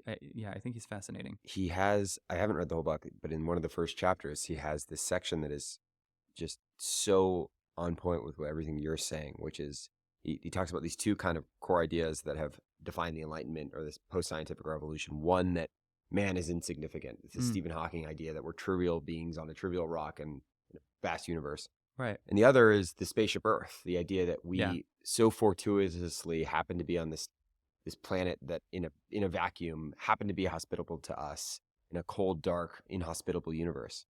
And Deutsch's point is actually you would be better off believing the exact opposite of those two ideas. Mm, And in fact, we are significant. We have explanations that are able to describe what is happening on galaxies so far away from us. And two, and more importantly, the Earth has been shaped by life and yeah. by us to be our home. If Yes. he's like, I'm writing this from Oxford, England. If it weren't for technology, I would die in 8 hours from frostbite. There are very few fossils of old people. 99% of species are gone. The Yeah. replacement rate on species going extinct is barely over zero. Right. And so actually we are a critical part. We shouldn't just be grateful to go back to nature to the way it was. We are a critical part of shaping this habitat we have. It feels like a really cool parallel and matching shape to your idea. Definitely. Yeah, I really like his definition of explanations. Mm, I think that is something that I really retained, and actually I think it was influential for my essay about being concise. yeah. Like kind of it's back to that idea of like like memifying your ideas even within your own mind. Yeah, the spaceship Earth idea, that's from Buckminster Fuller, and I heard about that. He was very influential to me when I was like first studying design, and when I heard that, that was like a mind worm that like it's just like I could never unhear the phrase spaceship Earth. Mm, And but the more I thought about it, that's why I came up with the word thinking Earth. It's like spaceship implies that it's like a vehicle, like it's a we're vessel like that's empty, that's yeah, mindless. well, I'm open to different interpretations of the word vehicle, but like spaceship is like, we're either on the spaceship or in the spaceship. We're like traveling with the spaceship. How did the spaceship come about? And I think what you're saying that resonates with the kind of like thinking Earth is more like, yeah, it's not a vehicle, but a body. It is like, okay, you know, we're growing on top of it like a moss or something like that. Yeah. And like we are like shaping it. We're digging holes into it. We're like starting to put out spores around it. Like this thing that was just barren rock is like, a moldy piece of It's like a cheese in lichen your or something. fridge. So Yeah, like yeah. you find this thing and you're like, oh God, this thing is like alive now. And you zoom out and like it looks like a petri dish that is like starting to grow with stuff on it. And it will spread because like that's the nature abhors a vacuum kind of idea. It wants to spread, and we're like literally building the spores to like spread it everywhere. And I think that's great. I think that there should be trillions of humans in the universe. Like, and we should like, it would be, yes, there will be more suffering, but there will also be like so much more joy in the universe if there are like more people So much all more over the light. place. Yeah. And Yeah. I mean, humans or living things in general. Like, I think there should be more living things out there. We're about to wrap up. One of my final questions. Hmm. You have this really old essay where you have a professor who quoted Bob Dylan. Oh, yeah. Ye not busy being born is busy dying. Oh, yeah. It reminded me. There's this book called Tomorrow and Tomorrow and Tomorrow. This novel I Mhm. really enjoyed. And in that, there's a line that somebody says, it isn't a sadness but a joy that we don't do the same thing for the length of our lives. And we've talked about this in some ways. This might be a reiteration of a question that I've already asked, but you've done so many different things and you continue to be prolific. There's one other line in there. You say you should be continuously running from the pack of ravenous dogs while dropping a trail of fresh meat behind you. Yeah. So you're connoting this idea of just like continuing to reach out into the unknown. You're teaching along the way. You're talking to those past selves. The question that came to me in thinking about this is what, and maybe is similar to the compounding question, but what do you think is most important to hold on to? Hmm. I think I wrote that essay. It was, yeah, it's pretty old. It was, I was working on this product at the time, like it too long to explain, but basically it was like a physical product, and we were so ruthlessly copied. Like, a company basically just like completely ripped us off, and everything that I had been working on for years was ripped off, and I felt so frustrated. And then I really changed my outlook on it. I just kind of like went through that pain as information Right. process. And I've been, the stuff that I've done over the years has been copied so many more times since then. It's a nice reminder of just not, I don't feel bad about that at all like I did back then. In fact, I kind of try to make things easy for people to copy. I've open sourced a lot more of my stuff over the years, even old stuff that wasn't started open source. I ended up like sharing completely. It's like that idea of like dropping meat behind you, like is a compelling force to basically like Uh, push you forward, because like yes. just keep giving everything away is a mechanism to force my own curiosity, Keep being because born. yeah, because I don't want to rest on my laurels. I don't want to stay stuck in my old place. So if I just keep feeding these ravenous dogs behind me, then that's going to force me to keep running. And if Mm, I stop doing that, then I'm like not, maybe I won't have enough will to keep running. mm, Yeah, maybe that's the constant. Okay, my last question for you is that you just got engaged Oh pretty yeah. recently. Mm, Congratulations. thanks. What have you learned about love and yourself from your partner? Ah, God. I wrote an essay about love like a year ago, and now I've learned so much more about love recently. I'm like, I gotta edit that. It's interesting. We have, I think, a mutual friend, Nadia Egbal, and her partner Delian Asparuva. They got married, and they have a like interesting podcast. I've been meaning to listen to it, but the only thing I remember is this like quote, because I haven't listened to the podcast The yet. It's one, just the like, being in jail. yeah. And I was like, I heard that she was like, marriage is like, being in a jail that you chose or something like that. And that's the only thing that I heard, and I was like, wow. I'm about to get married, and I'm like, it doesn't really match my experience of a relationship where I, and so I haven't listened to the conversation, and maybe she meant something, like maybe they just like clipped that Yeah, bit of out course. as Podcast clips, can't trust yes, them. as a teaser. But I kind of feel like, to me, love and finding someone in your life is something that is one of the most freeing feelings I've ever had in my life, where I could see how, like the kind of commitment to someone could feel like it's like closing other avenues, other people that you might spend time with. To me, it's been incredibly freeing in the sense that in one essay I wrote about love, I was describing it as like having a safety net that allows you to do something that is more scary than you could have otherwise done. If you have someone in your life that And I mean, love can be expressed in many ways. Maybe that person is someone in your family. I think someone who is like a romantic partner has a more full picture of you than probably anyone else in your life. And if you find someone who's really great for you, they give you this feeling of always having a safe space that you can come back to, even if you make mistakes, even if you are going through pain. Like, they're a person who can challenge you to go and find those like edges and trust that like they'll catch you. And that is like a really, really beautiful feeling that I had never experienced until I met my partner. So that really changed my life. And I have no advice on how to do that. People would always ask me about this when it came to like, how did you find your co-founder? Like when I was working on Lumi back in the day, and even now at Obsidian, I don't know how. I think it's just luck. I have no idea how to. You know when you find it. Yeah, yeah. I guess the only advice is just to have high standards and to like keep yourself to that standard, because and to and to not settle, I suppose. Well, But you care a lot and you show up in the world in very specific ways, which I think helps. yeah, but yeah, I maybe that's not how we found each other. But you know, it could be. You know, I think that definitely helps to kind of increasing your surface area as a human being, that Right. like people can find out about you in some way, is very powerful, because it's created a lot of new relationships, like non-romantic ones for me. And I could see how for some people it would create a new romantic relationship if people have access to you and can find out about you from the outside. Yeah, I wish I had better advice on that.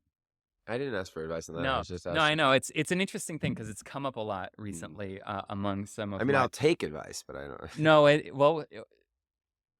yeah, it's come up a lot because I think we're in such a weird time when it comes to like love and all of those things, that the kind of, you know, dating apps and like how do people meet each other, touching grass, all these types of things. Like we're like child rearing. Like there's like all these weird subjects that are kind of like, I think we're in a malaise like societally in terms of like how do we find each other and connect on these things that are really like deeply animal. And the more we transcend ourselves as beings, the harder it is to like be connected to what makes us like human, which is we're animals. Right. Yeah, but maybe more than any of that, the first thing you said, like, what can you want in a partner? You want someone who sort of like Gives sees you the way you freedom. shine, Yeah. right? Like Yeah. who can sort of protect that flame. And Yeah. that's like the most beautiful part of love, I think. Yeah, that is the kind of thing that you know it when you feel it, is like, I guess I did have that essay, product market fit. I don't know if you know that one. It's something like, if you don't know whether you have product market fit, then you probably don't yet. Yeah, yeah, yeah. Love is a little bit like product market fit. You Wow. know it when you have it. There's our soundbite. Uh-huh. This was really, really fun. We went way over. Thank you for Mm, being so generous with your time and your wisdom. And I hope I expect this will be quite energizing for many people. So thank you. thank you. Thank you for having me. Hey, Jackson again. Before I leave you, a couple of quick notes. One, if you're enjoying Dialectic, I'd really appreciate a rating on Spotify, Apple Podcasts, or a thumbs up on YouTube. The podcast is new and every little bit helps. You can also subscribe or follow on any of those platforms if you haven't found them. I'm posting the videos on Twitter and YouTube as well as the audio. If you'd like to stay up to date on future episodes, you can subscribe on all podcast platforms as well as YouTube. And Dialectic is also on Twitter and Instagram. We also have a Telegram channel that I've linked to in the description, and you can find the full transcript for episodes on my website and also linked in the description. If you have notes on the show, feedback, or even guest ideas, I'm all ears. You can email me at pod@jacksondoll.com or message me on social platforms. Thanks again for listening. It means a whole lot. See you next time.